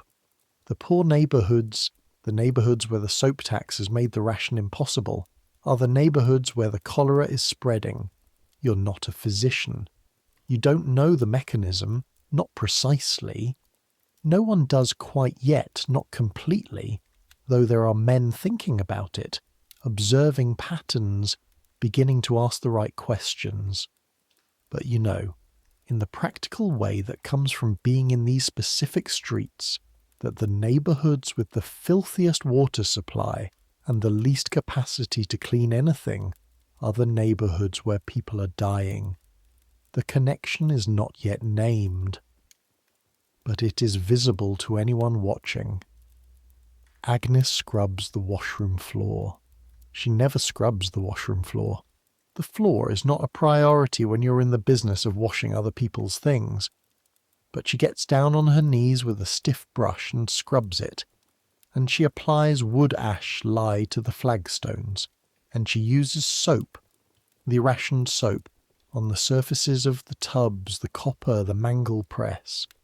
Mrs. Hartley watches her do this and doesn't say anything about the soap. The outbreak stays at what you think of as a distance, 6 streets. In Bermondsey, 6 streets is not far, but it's not here, and eventually over 3 weeks it recedes. You learn afterward that it killed 4 people on a street just north of Tooley Street. In 2 years, in 1848 into 1849, there will be a much larger outbreak. 14,000 dead in London. But you don't know this yet. You're dealing with what's in front of you. The precautions, the vigilance, The uneasy tension of a neighbourhood that knows something bad is close. The soap gets used, not just a ration, more than the ration. Mrs. Hartley brings up 2 more blocks from the cellar supply, and for 3 weeks the washroom operates on something closer to adequate. You notice the difference immediately, in the washing, in your hands, in the quality of the linen coming off the board. Not just cleaner, but easier. The soda crystals are still there, but supporting the soap rather than replacing it. The friction on your hands is less. The red colour in your palms is still there, but fades to a slightly less aggressive shade by evening. 3 weeks. Then Mrs. Hartley looks at the accounts and the soap supply and makes the calculations, and the ration returns. You don't say anything. Agnes doesn't say anything. Bess catches your eye across the board and very slightly shakes her head, not in protest, in acknowledgement. This is what it is. This is the thing we know, and there's nothing to do about it from where we're standing. You go back to the board. Autumn. The days shorten and the light returns to that specific grey quality of London autumn. Not the honest grey of an overcast country sky, but the particular yellowish grey that comes from the coal fires and the river mist mixing above the rooftops. The Thames fog in the early mornings is a physical substance you walk through on the way to deliver and collect, something that gets into your throat and coats things. A few trees in the small square near Tooley Street turn slowly, their leaves going from green to a specific London orange that seems slightly wrong compared to the country autumn you grew up with, as if the city has changed the chemistry of the season. The leaves fall and accumulate against the iron railings and eventually become part of the texture of the street. You know this city now, not all of it. No one ever knows all of it, and anyone who thinks they do has simply stopped noticing the parts they don't go to. But you're part of it. Bermondsey and the Borough and the Bridge and the Mayfair streets where the washing goes and returns. The specific intersection of smells that tells you where you are when you're moving quickly and not looking. The way sound carries differently in fog than in clear air. Muffled, arriving from unexpected directions, making the city feel smaller than it is and simultaneously more unpredictable. Agnes teaches you something in October that is not about soap or fabric or technique. She's been slightly unwell for a few days, not sick enough to stay in bed because Agnes doesn't stay in bed, but moving with slightly more care than usual, her back making its opinions known more clearly. On Wednesday evening you find her at the kitchen table with a cup of something warm, not working, which is unusual enough to notice. You sit across from her. Neither of you says anything for a while. Then Agnes says, "You'll be good at this. You've been here 1.5 years, and Agnes has said approximately 12 things to you that weren't instructions or corrections, and this is one of them." "What do you mean?" "The work. You understand it. Not just doing it, thinking about it. What the fabric wants. What the soap can do and what it can't. How much of it is chemistry and how much is something else. What's the something else?" she thinks. You can see her considering how to say it precisely. "Attention," she says finally. "The fabric tells you things if you pay attention. The stain tells you things. You've been listening. Most people don't. Not at first. Some never do." She drinks her cup. The fire is low, making a comfortable small sound. "I didn't listen for the first 10 years, she says. "My mother showed me the methods and I repeated the methods. Then I started listening." A pause. "You're further along than I was at the same point. Maybe because you arrived here from somewhere else. People who come to a place late pay more attention because they can't take anything for granted. You sit with this. Will it matter, you say? Knowing how to do it well. You mean, does it lead somewhere? I mean, does being good at it change anything? Agnes is quiet. It leads to trust, she says. Mrs. Hartley trusts what you touch. The Harrington household has had their christening gown back twice, and both times it came back better than expected. That trust has value. She pauses. Whether it leads to your own place someday, your own name on the door, that I can't answer, because I can't answer it for myself. She hasn't. She didn't. 30 years, and Agnes Wren is not on the door of anything. She knows what she's just said. The woman who doesn't get more than she started with, she says, is not always the woman who deserved less. Sometimes she's the woman who didn't have what you need for the next thing. The connections, the husband with property, the capital to start. She moves her hands on the table. You're in London. That's already something my mother couldn't say. She scrubbed floors in Lambeth her whole life. I got further than she did. You'll get further than me. How do you know? Because you ask questions. She didn't. I didn't. Not enough. You do. Questions are what push things. She stands, carefully, her back doing what it does. Don't let the city grind it out of you. The curiosity. It'll try. She goes to her room. You sit at the kitchen table for a while after. The kitchen is quiet. The fire has gone nearly down. Through the window at street level, the outside is dark and damp, and making no particular promises. The winter comes back. You've been through one winter already, so this one is less of a shock. You know what it is now. You know how to dress for it. You know that the cold in the attic room is manageable, and the cold of the washroom before the copper heats is not forever. But this winter is harder than last year, Agnes says, which is hard to believe until you're living through it, and then it's simply true.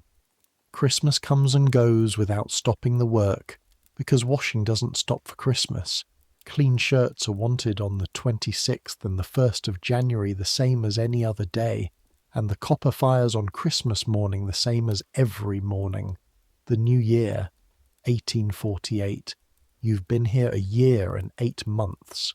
In the spring, on a Sunday morning of the specific kind that happens 2 or 3 times a year, clear, cold, with a quality of light that seems to be making a genuine effort for once.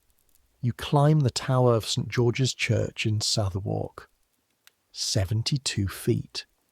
The stairs are narrow and spiral and made of stone that's been smoothed by centuries of feet, and is therefore slightly unpredictable. You come out through a small door onto the stone platform at the top, and the wind hits you immediately. Real wind-up here.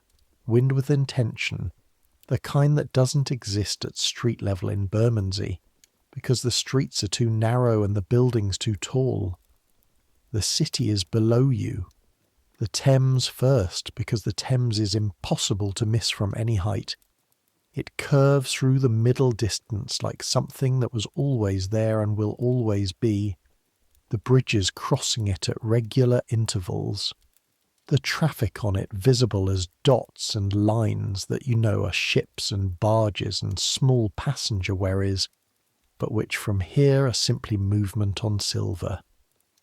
London Bridge from this angle is just one of the things in the landscape, which is strange after knowing it as the thing you cross almost daily.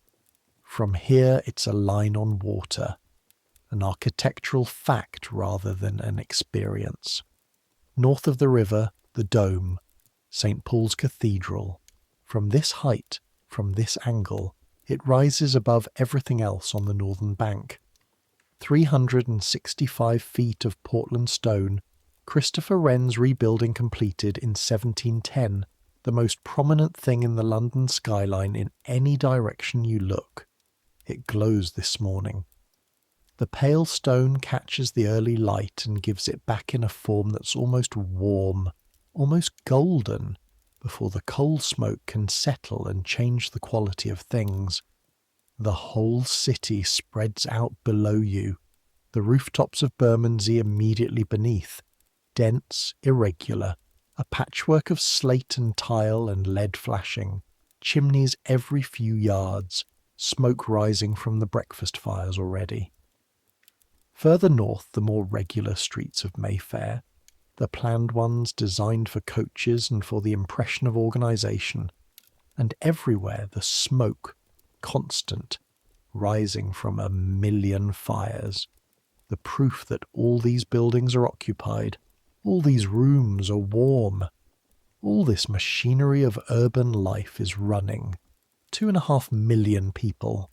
Most of them this morning are dirty, not grotesquely, not the kind of dirt that ends up in moral pamphlets to make a point about character. Just the ordinary, persistent human dirt of a city where clean water is a logistical challenge, where soap costs money that has to be calculated before it's spent, where the work of every day is physical and wet and marks what it touches. The dirt is the baseline condition. Cleanliness, in this city in this year, is what you achieve through effort and cost, not what you start with. And yet the dome glows, and yet the city is magnificent. You've learned to hold both things in your hands at once and let them be both true. The magnificence doesn't make the cracked hands less real. The cracked hands don't make the dome less beautiful. They're simultaneous facts about the same city, and thinking about them separately is how you miss what's actually here, which is all of it together. The beauty and the cost inseparable, the clean linen and the lye water and the locked soap box and the excise officer with his morning seal and the families in the courts who use sand because sand is what they have, all of it part of the same machine. You stand on the top of St. George's for perhaps 20 minutes. A pigeon lands on the parapet a foot from you, considers you with one orange eye, finds nothing worth staying for and goes. You go back down. Something shifts after this, not dramatically, not in a way you could point to and say, there, that's the moment. But the city feels different when you come down from that tower than it did when you went up. Smaller, in the way that seeing something from above makes it smaller. More comprehensible, more yours. You've been here almost 2 years, long enough that the city is no longer a thing happening to you but a thing you're inside of, participating in, shaped by and shaping slightly in return. The weeks continue, the months accumulate, a second full year in London, the same households, the same shirts and chemises and pillowcases and the occasional christening gown requiring extreme care, the same board, the same copper, the same mangle now repaired and properly maintained, the same locked soap box, the same rationing, the same arithmetic. But something is different in the second year, and the difference is small and significant simultaneously. Mrs. Hartley gives you the accounts to review one Thursday. Not to manage, not yet, just to look at, to check the arithmetic. She sits with you while you do it, not helping but present, answering the questions you ask. This is different from anything she's asked of you before. The accounts are more complex than you expected. More variables, more relationships between things. The soap cost against the customer income against the fuel cost against the wages. The way a particularly difficult wash, the christening gown, a silk dress, something badly stained, costs more to do well, and sometimes doesn't recover that cost in the arrangement price, the way certain households pay promptly and others don't, and the difference between those two things for Mrs. Hartley's ability to buy supplies when she needs them. You see the Harrington account, she says, the shirts. 11 years, never a missed payment, never a complaint that wasn't a real complaint properly handled. She looks at the ledger. That's what a good account is. Not just the money matters, but the reliability, the trust, A pause. A business is built from those. And the soap tax in the numbers, you say. She looks at you. I can see it in the numbers, you say. The soap cost relative to everything else. How it compresses the margin. It does, she says. It always has. She closes the ledger. I've run this business for 11 years with that tax in the numbers the whole time, adjusting for it, working around it, making up for it in labour. A pause. They'll repeal it eventually. Agnes says that. Agnes is probably right. When? Mrs. Hartley considers. I've been saying eventually for 11 years, but eventually gets closer. She stands, which is the signal that this particular conversation is over. You did well with the accounts. The arithmetic was right. You did well? You've been here nearly 2 years, and Mrs. Hartley has said you did well twice. This is significant. You let yourself feel what it means in the specific, small way that you've gotten better at. Not too much, not performing anything, just acknowledging the thing that happened. Then you go back to work. One evening in late autumn of your second year, you find something on the shelf in your room. A bar of soap. Not the commercial kind, the Windsor kind, or close to it. The milled kind, pale and smooth, with a pressed impression on one face and a smell that is clean in a way that goes past functional into something almost architectural. No note, no explanation. Agnes's room is next door. You don't say anything. She doesn't say anything. You take the soap down to the washroom that evening and wash your hands with it. Not quickly, not mechanically, but deliberately. The way you wash your hands when you're choosing to wash them rather than performing the gesture as a step in another process. The soap lathers immediately and thoroughly because that is what good soap does. You rinse it off. Your hands feel different, not just clean. They feel like they've been given something back, like the surface of them has been restored to something it was meant to be, rather than just stripped of what they accumulated. You look at them, still marked, still carrying the map of where the skin has opened and healed and opened again, still reddened in the way of hands that spend their days in lye water, but clean, actually clean. This is what it costs. This specific bar of soap at the Bond Street price, 3 shillings 6pence for a £1/4, would be more than 1/5 of your weekly wage. At the soap boiler's price, cheaper. At the commercial soap rate, cheaper still. But with the tax, always with the tax. You're thinking of it now as you've started thinking about everything in this room, in this trade, practically and mathematically and with the specific knowledge of what the numbers represent. The soap tax will be repealed in 1853, 5 years from now. You don't know this yet. You look at the bar of soap in your clean hands. A human being made it. A human being can unmake it. Let it come. The sleep comes tonight the way it always comes at the end of days like this one, insistently, with the authority of the body, which has been patient all day and is now simply done with patience. The bar of soap on the shelf above the basin, the tallow candle burning down to its last inch, the sounds of the city outside, a cart on the wet cobbles, a voice somewhere below, the distant rhythm of the pub still going. These sounds you've heard so many times now that they've become weather rather than information. They don't ask anything of you. They're just what the air does. Your hands on the blanket, still warm from the basin water. The work is done. The shirts are pressed. The christening gown is wrapped in its tissue paper. The Mangles roller is straight and true. The soap, what there is of it, what the ration allows, is in its locked box, And tomorrow morning Mrs. Hartley will unlock it and calculate what can be used, and the same arithmetic will run through the same day. Tomorrow. But that's tomorrow.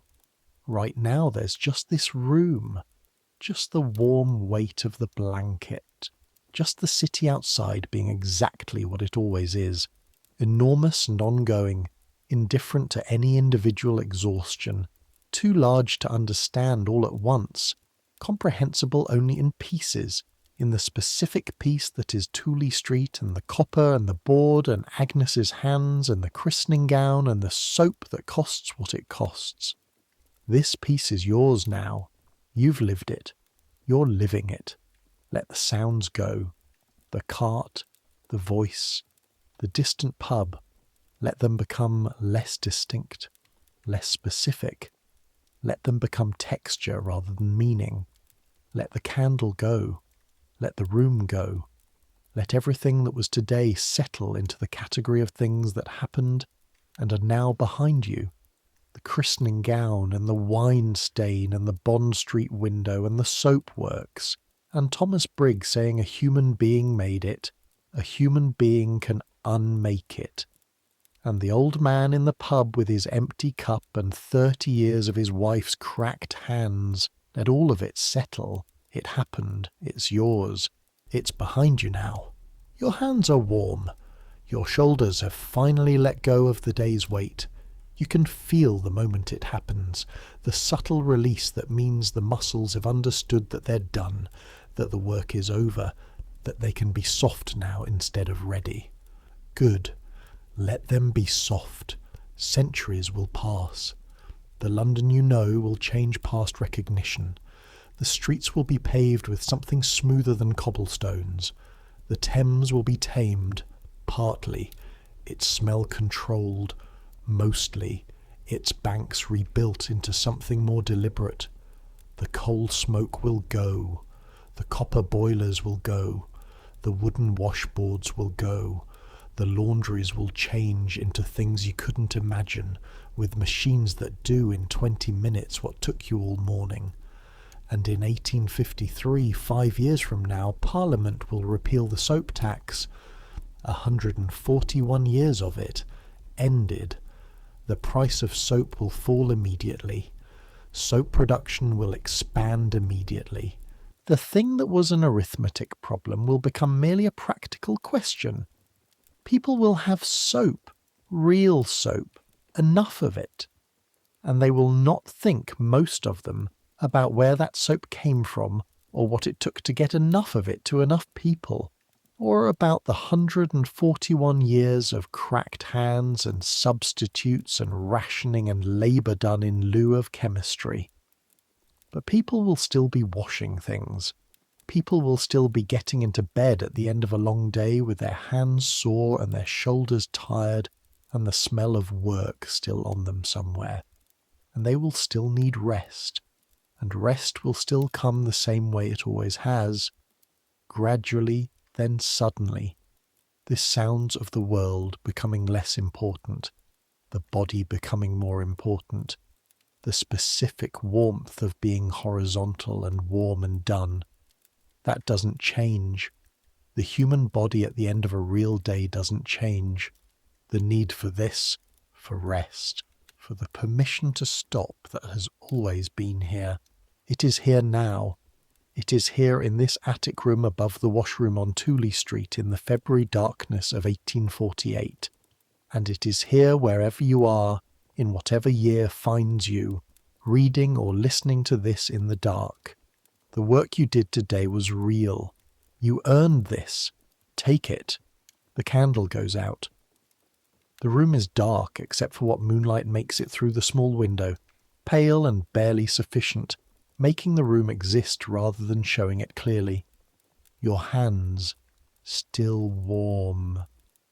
This city outside doing what the city does, which is continuing because cities don't stop.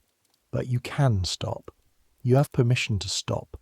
Let sleep take you the way the night takes the day, slowly at first, at the edges, the light going out of things one by one until what's left is only the essential, the warmth, the breath, the small, reliable beating of the thing in your chest that has been working since you arrived and is still working and will work again tomorrow and requires nothing from you right now except this.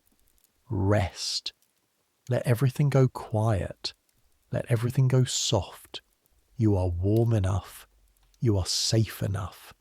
You have earned enough for today, and the locked soapbox will still be there in the morning, and Agnes will still be there, and the board and the copper and the shirts and the lace and all the long mathematics of the work, all of it will still be there, waiting patiently for you, requiring nothing from you right now. Right now. Right now, you're just breathing, just warm, just here. Good night, good night, good night. But wait, there is more of this day. There is more of this life. You haven't been here long enough yet. Let it come back. On the way back from the soapworks, on the way back from Thomas Briggs and the cauldron and the excise ledger on its stand, you stop. You stop because there's something in the street that wasn't there this morning. A crowd. Not large. Maybe 30 people, maybe 40. Gathered around a figure who is standing on the steps of a building you pass every time you go this way and have never particularly looked at. The building is a church, or the remains of one. The kind that was rebuilt after the Great Fire and not quite finished, with the scaffolding still up on one side after, you're going to guess, a fairly long time. The figure on the steps is a man, maybe 50, with a voice. He has a voice the way certain people have voices, as if it's a physical substance, as if it takes up real space in the air.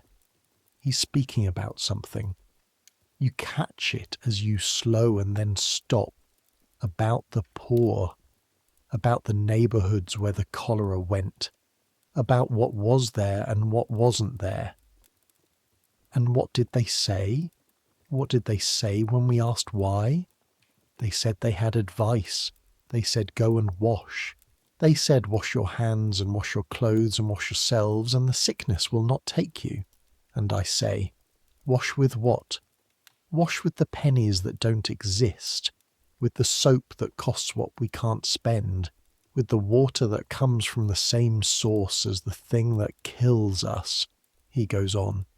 You stand at the edge of the crowd for 3 or 4 minutes. Long enough to hear the shape of what he's saying, which is not different from what Briggs said, or what the man in the pub said, but said louder and to more people, and with the specific energy of someone who has decided that this is the thing he's doing with his Saturdays now.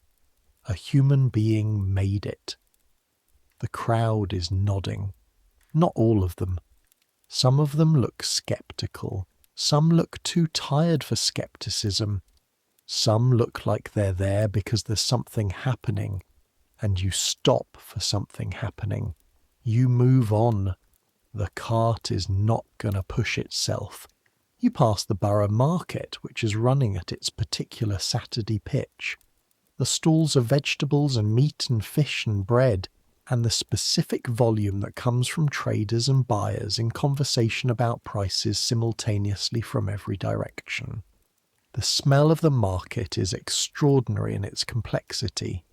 Raw fish from one direction, something sweet from another, bread just out of the oven from a stall you can't immediately locate, and underneath all of it the general smell of a large number of things gathered in one place.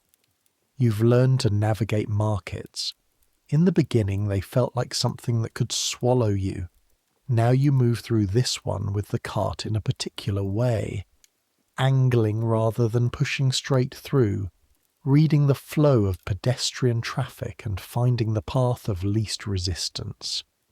You buy from a woman whose stall you pass regularly a pie for 2 pence. The pie is hot and clearly committed to being a pie, whatever else its contents might be open to interpretation about. You eat it walking, one hand on the cart, which is not elegant but is efficient. The pie woman catches your eye as you go. Good pie, you say. Always, she says with complete sincerity. This is true. The pie is always the same quality, which is the quality of something that knows what it is and doesn't pretend to be something else. You've eaten worse in better establishments. You push on toward London Bridge. The bridge at this time, early afternoon on a Saturday, is a different kind of crowded than the morning's business crowded. There are people going for reasons that aren't work. Families, groups of young men in their better clothes, women with children, someone walking a dog that seems very confident about where it's going. The pace is different, slightly less urgent. The carriage and cart traffic is the same. It's always the same, but the foot traffic has a different quality. You push the cart to the south bank and feel, as you always feel at the moment of crossing from the north side to the south, a specific thing that's hard to name. Something about the scale of the city from the middle of the river, the way it reveals itself differently from the water than it does from the streets. Something about being briefly between sides. Something about the Thames, which is always here, which was here before the city and will be here after. The river doesn't care about the soap tax, doesn't care about the cholera, doesn't care about anything, which is not consoling exactly, but is something. The permanent thing underneath all the temporary things. You get the cart across the bridge and back into Bermondsey, which smells the way Bermondsey smells, which by now is simply home. The afternoon on the board continues until the light fails.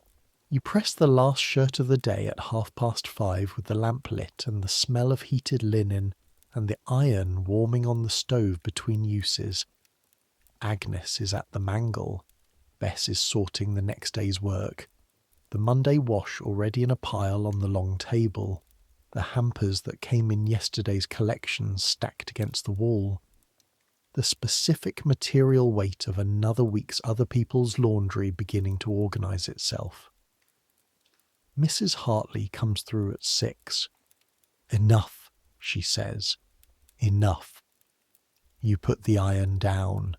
You unfold the last shirt from the board, check it, collar exact, cuff sharp, and fold it correctly, and place it with the others for wrapping tomorrow.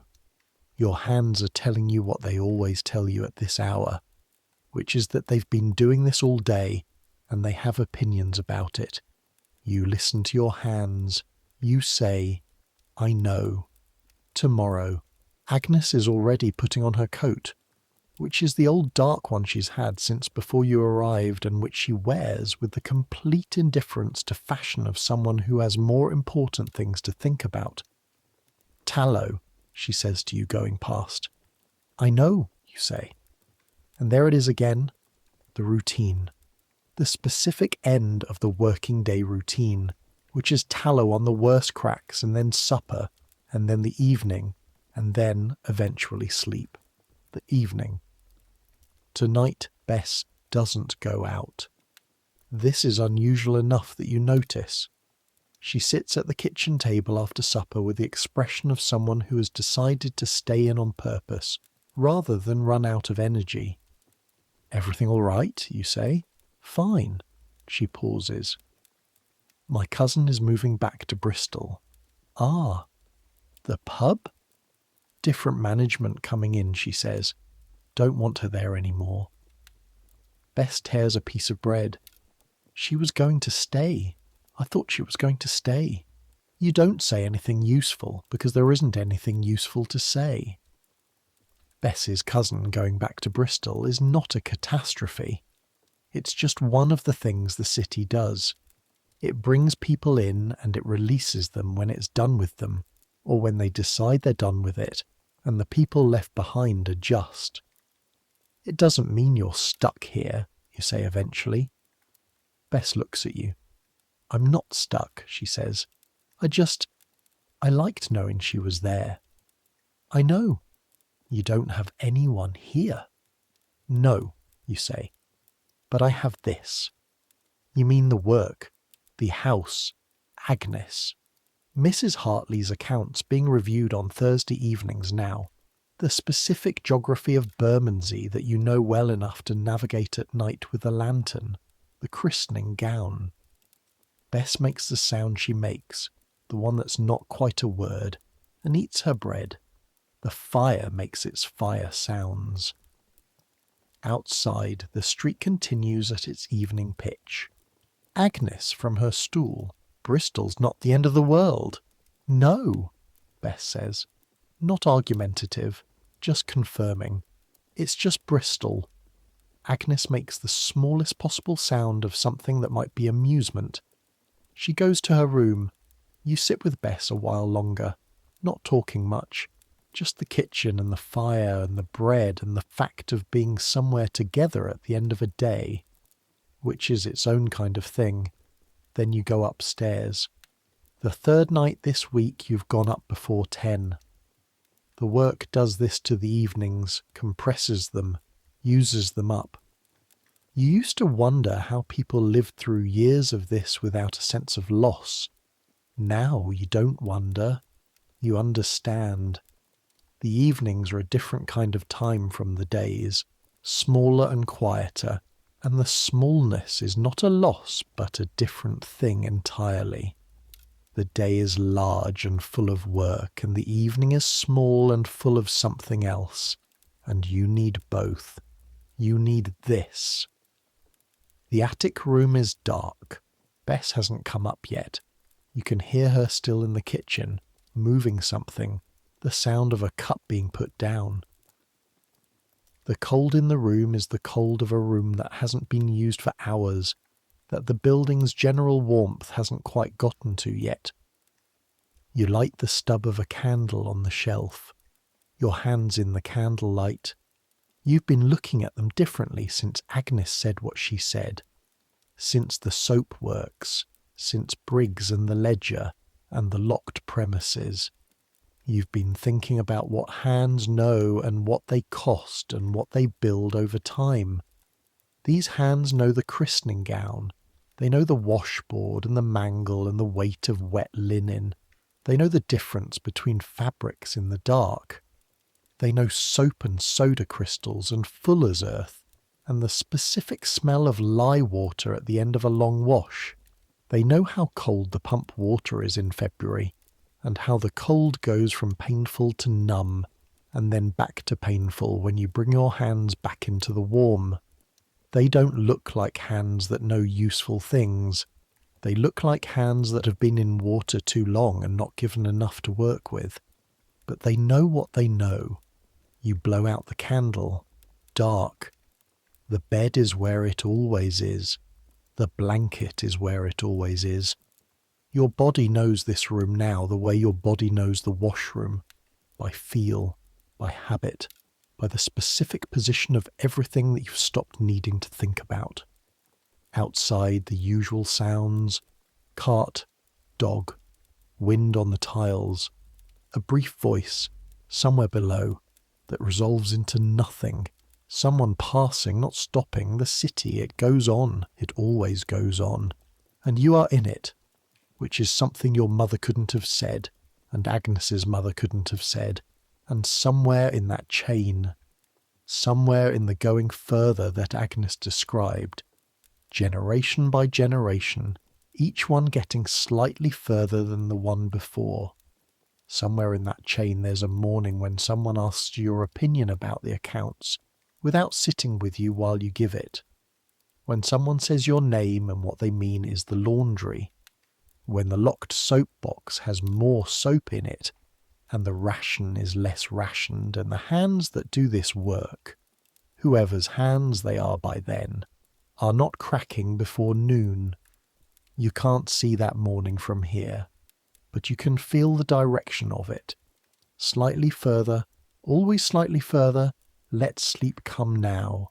Let it come the way the season changes, slowly at first, barely noticeable, and then all at once, the old thing gone and the new thing simply there. Your hands are warm. The blanket is warm. The building is warm under you. The fire's banked but not out. The heat of the day's copper and stove still living in the walls. You're warm enough, fed enough, safe enough. Tomorrow the copper will fire at 6. The soap will be rationed, and the board will be worked, and the linen will be pressed. The hands of the work will be your hands, which are capable of this work because they've learned it, and because learning is a form of building that nothing can entirely take away. Centuries from now, someone will look at the records. They'll find the excised ledgers from the soapworks on the borough. They'll find the accounts of laundries in Bermondsey and Southwark, the columns of income and expense with the soap cost, always there, always taking a specific percentage, always demanding to be worked around.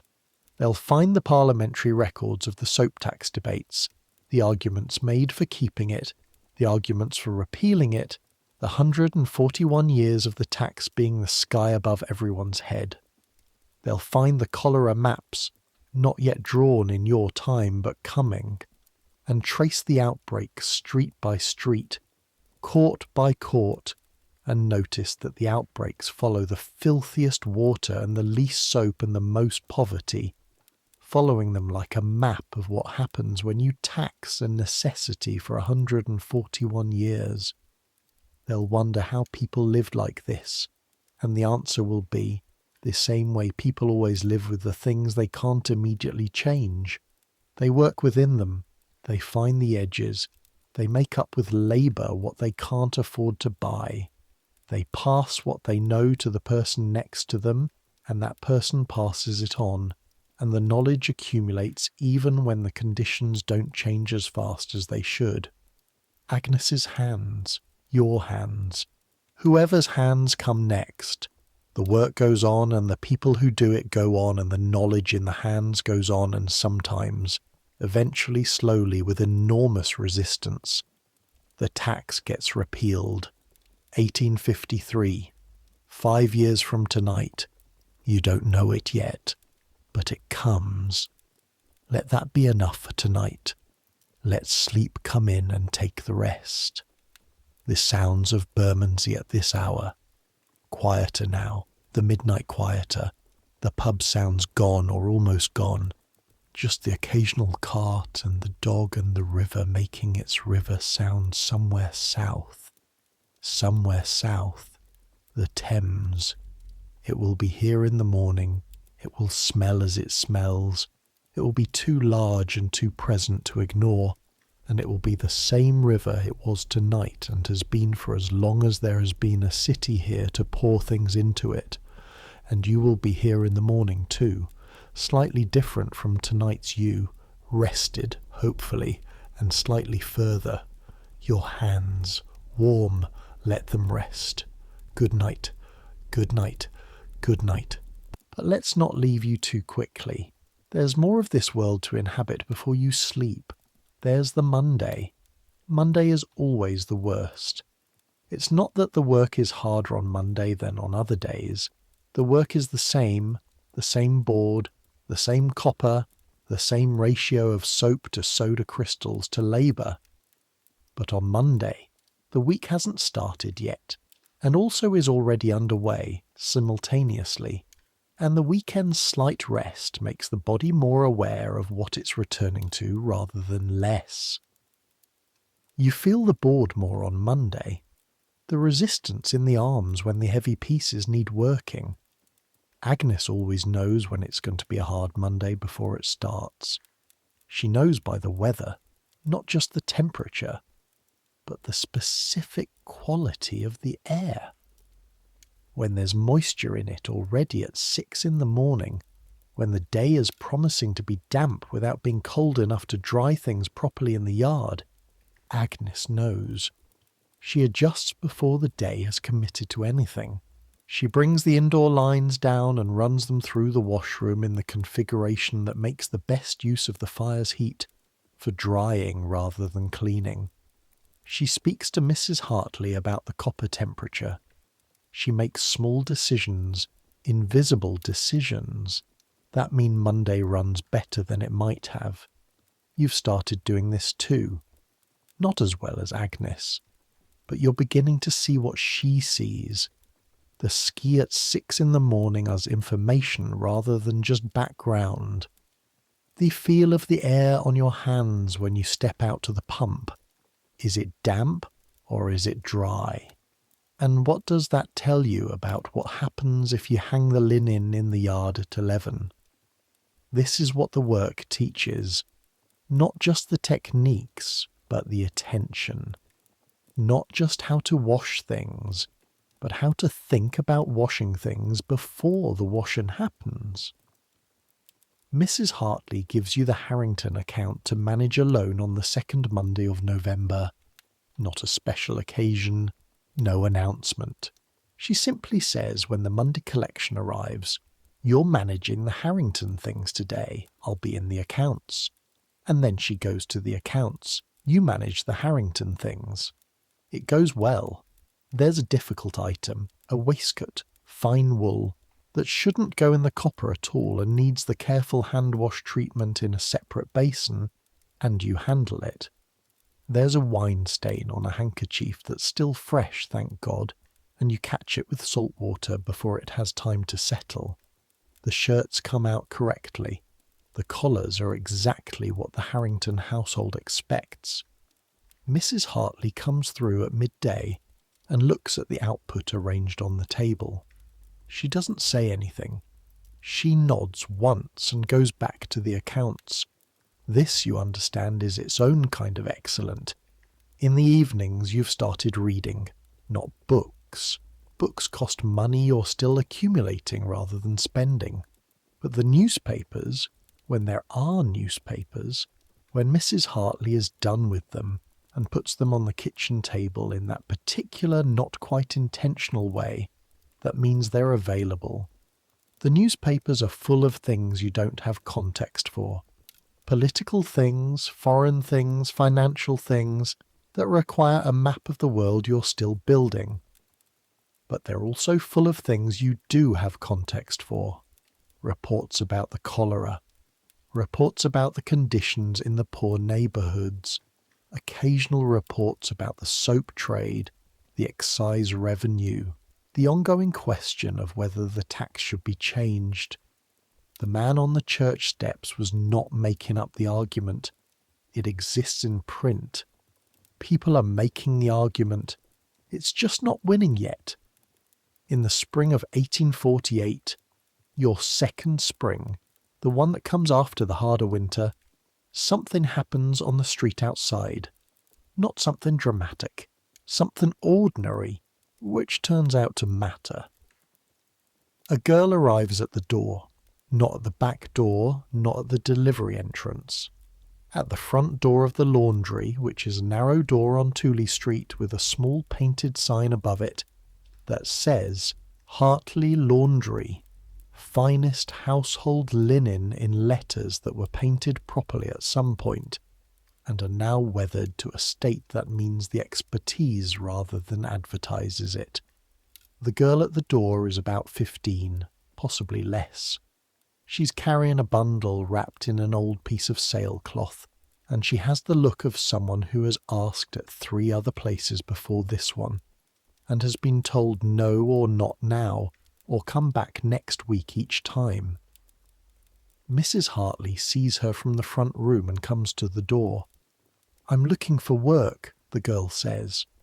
She says it the way people say things they've practiced, clearly, with the specific precision of not letting the nervousness out into the words. Mrs. Hartley looks at her, the look that goes over the girl's entire situation in about 4 seconds. "Where are you from?" "Lambeth, ma'am." "Who sent you?" "No one sent me. I heard the Hartley laundry was a good place." A pause. "My mother worked in a laundry in Lambeth. She's gone. I need to find a place." Mrs. Hartley is quiet for a moment. "Can you ring?" The girl holds up her hands. They're smaller than yours. 16-year-old hands or 15-year-old hands, not yet shaped by anything. "I can learn," the girl says. Mrs. Hartley looks at the girl for another moment, then at you, where you're standing in the doorway to the washroom listening. Show her the pump, she says to you. And just like that, there's a third girl in the laundry. Her name is Hannah. She's 14, not 15. She was hoping 15 would sound better, she admits to you later, and then looks slightly mortified at having admitted it. She's quick, and she's willing, and she has the particular quality of someone for whom this is not a descent but an ascent. She came from something harder than this and knows it. On Hannah's first morning at the copper, she tries to stir the paddle too fast and nearly tips it. Nothing spills. You grab the other end of the paddle at the right moment, but the water inside sloshes dangerously, and for a second the whole morning is on a precipice. You steady it. Hannah's face goes through several colours. Slower, you say. It's not about speed. It's about keeping things moving continuously. Fast doesn't do anything extra, it just spills. She nods, very seriously. The nod of someone who does not intend to make that particular mistake twice. She doesn't. By the end of the first week, Hannah can stir the copper correctly. By the end of the second week, she can sort a hamper accurately. By the end of the month, she's at the board, tentatively, with you watching, with the soap rationed as carefully as ever, and she's learning the washboard the same way you learned it, through her hands. You watch her learn it. You watch her face when the fabric tells her something she didn't expect, when her hands register something her mind hasn't caught up to yet. And you see the moment when she notices it, when she goes from repeating a motion to actually doing it. You think about what Agnes said. People who arrive late pay more attention. Hannah arrived very late, from something harder. She's paying attention to everything. She's good, you say to Agnes one evening. She will be, Agnes says. Not the same thing. She'll be better than me in a year. Agnes considers this. Differently good, she says, not better. Different things. You think about this. The differently good. The specific shape of what each person learns, even learning the same thing because the thing they bring to it is different. Your hands know something Hannah's don't yet.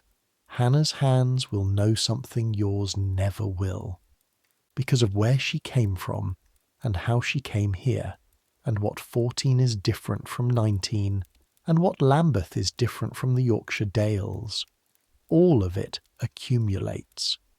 In Mrs. Hartley's laundry, on a street in Bermondsey, in a city of 2.5 million people who are trying to be clean with whatever they have available. Spring turns to summer. The year runs its cycle again. The soap tax holds. Everything holds, more or less. More or less. Let's go back now to where we were. The attic room, the dark, the sounds of the city at this hour. Your hands. You've been through 2 years of this city now. Not 2 years of surviving it, of being inside it, learning it, becoming someone it recognises. You know things now that the person who stepped off the wagon from Yorkshire 2 years ago couldn't have guessed she'd learn. You know the weight of wet wool at 6 in the morning. You know the specific red of hands that have been in lye water for 9 hours and what tallow does and doesn't do for that red. You know that the soap is taxed and why, and what the tax costs and who pays it and who doesn't. You know Agnes's hands. You know Bess's wrist. You know the christening gown. You know what clean costs. Not the price on the shelf in the Bond Street shop. That's the cost of something else. The cost of having enough that soap is a pleasure rather than a calculation. You know the real cost. The labour cost, the time cost, the skin cost, the 16-hour day cost, the ration cost, the stretch it further cost, the more lye and less soap cost, the do it by hand since the chemistry costs, money cost, that cost. That's the one nobody talks about when they talk about the soap tax. They talk about revenue. They talk about manufacturing. They talk about trade and production and the economics of the excise system.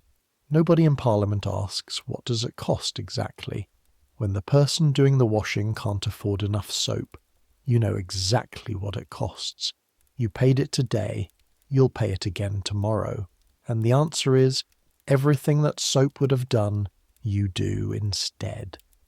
With your hands, with your shoulders, with the 20 extra minutes per shirt and the 10 extra minutes per chemise, and the additional passes over the board, and the harder wringing and the more careful drying, and the Agnes wisdom and the best strength and the Hannah attention.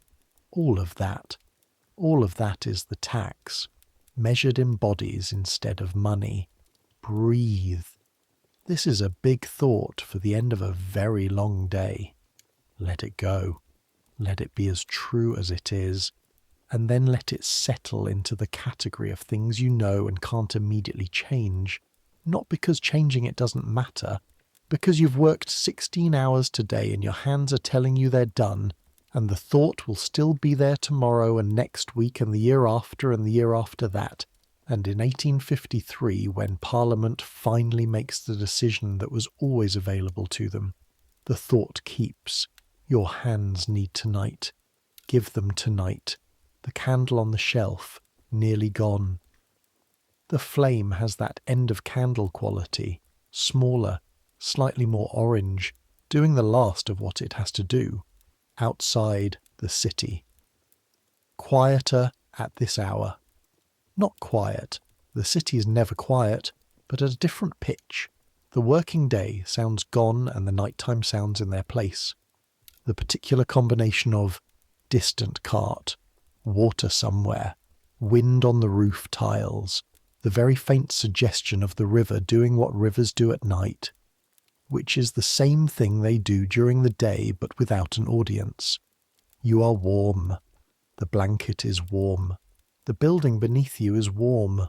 All those rooms, all these people in their various positions at this hour, Mrs. Hartley with her ledger closed, Agnes in her room with her fire, Bess with her better shawl on the peg, Hannah in the small room she's been given at the back of the second floor, asleep already probably, because 14 and very tired and new to this go to sleep easily. All of them warm, all of them done for today, all of them carrying the knowledge of this work in their hands and their backs and their shoulders, this accumulation of doing the same thing correctly over many days until correctly becomes automatic, and automatic becomes something else, becomes the knowledge that lives in the body, the knowledge that doesn't need thinking, the knowledge that is simply there when the moment requires it. Let that settle.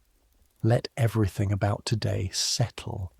Let sleep come the way it always comes, gradually, then all at once, the sounds growing more distant, not fading. The sounds of the city don't fade, not really, but becoming less important, less requiring of your attention. Background, weather, the permanent presence that means you're here, in this city, alive in it, doing your specific piece of what it takes to keep it running.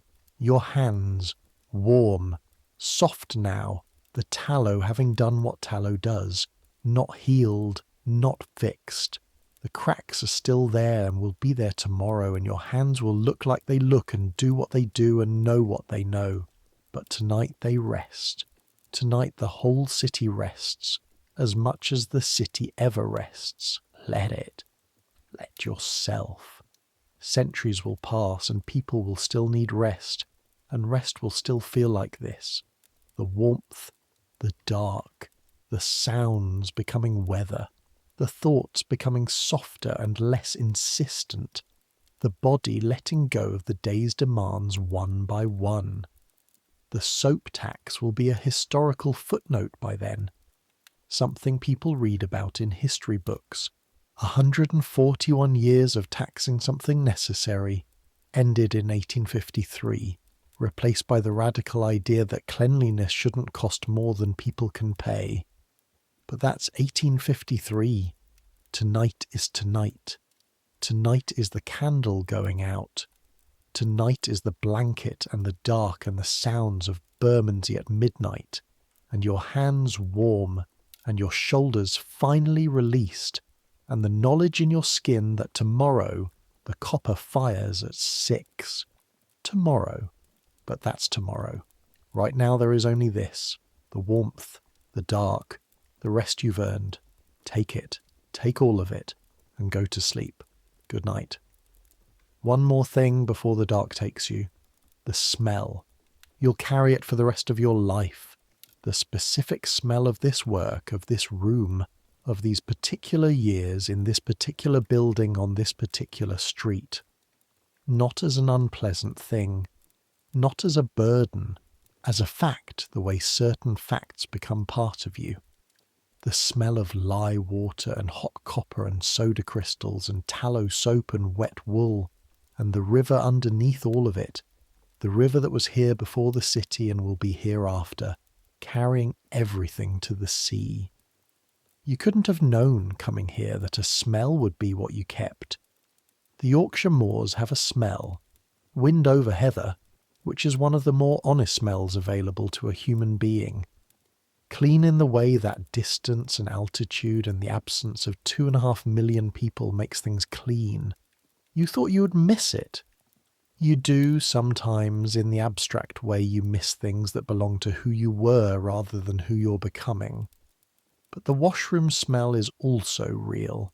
It's the smell of work you've done well day after day, with hands that learned how and a mind that paid attention. It's the smell of the christening gown and the Harrington shirts and Agnes's tricks and Bess's strength and Hannah's first careful passes over the board. It's the smell of what you know. That's not a small thing. Knowing things, knowing how to do things, specific things with your hands, is not a small thing. Most of what the world runs on is done by hands that know how. Most of what exists that is useful was made or maintained or cleaned by hands with knowledge in them. The knowledge is not visible in the thing. The thing looks as if it arrived from nowhere. But it didn't. It came from hands. From days like this one. From mornings at 6 with the copper, and from afternoons on the board, and from the specific calculation of soap to labour that runs through a laundry in Bermondsey in 1848 like a thread through a needle. You are part of that thread. You have been for 2 years. You'll be part of it for years more.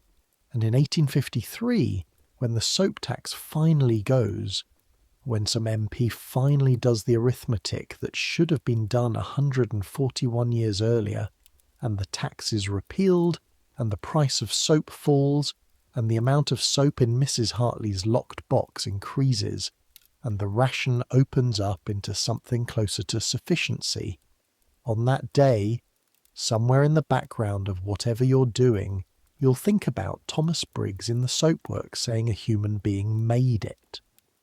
And you'll know that human being unmade it. And your hands will know the difference, even if the difference is invisible in the clean shirt. Even if no one who wears the shirt will ever think about what it took, how much it cost, what kind of morning made it possible for that particular shirt to be that particular clean. Your hands will know. That's enough. That's more than enough.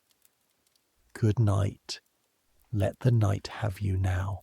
The attic is dark and quiet, and all the work of today is done. The 43 pieces from Harrington Square, every one of them treated correctly. The christening gown back in its tissue paper and waiting, the shirts pressed and correct, the wine stain on the fair weather tablecloth brought back from where it was, the soap boiler's words still in you, the man at the pub with his empty cup still in you, Agnes on her stool saying don't let the city grind it out of you still in you, all of it still in you, but softer now, quieter. The kind of quiet that comes when your body finally convinces your mind that the day is genuinely over. that there is nothing more required of you between now and 6 in the morning, that the copper and the board and the mangle and the soap box and the christening gown and the Harrington shirts will all be exactly where you left them and will not move and do not need watching. Let go. Your hands are warm. Your shoulders are down. The city is doing what the city does, and tonight that does not require anything from you.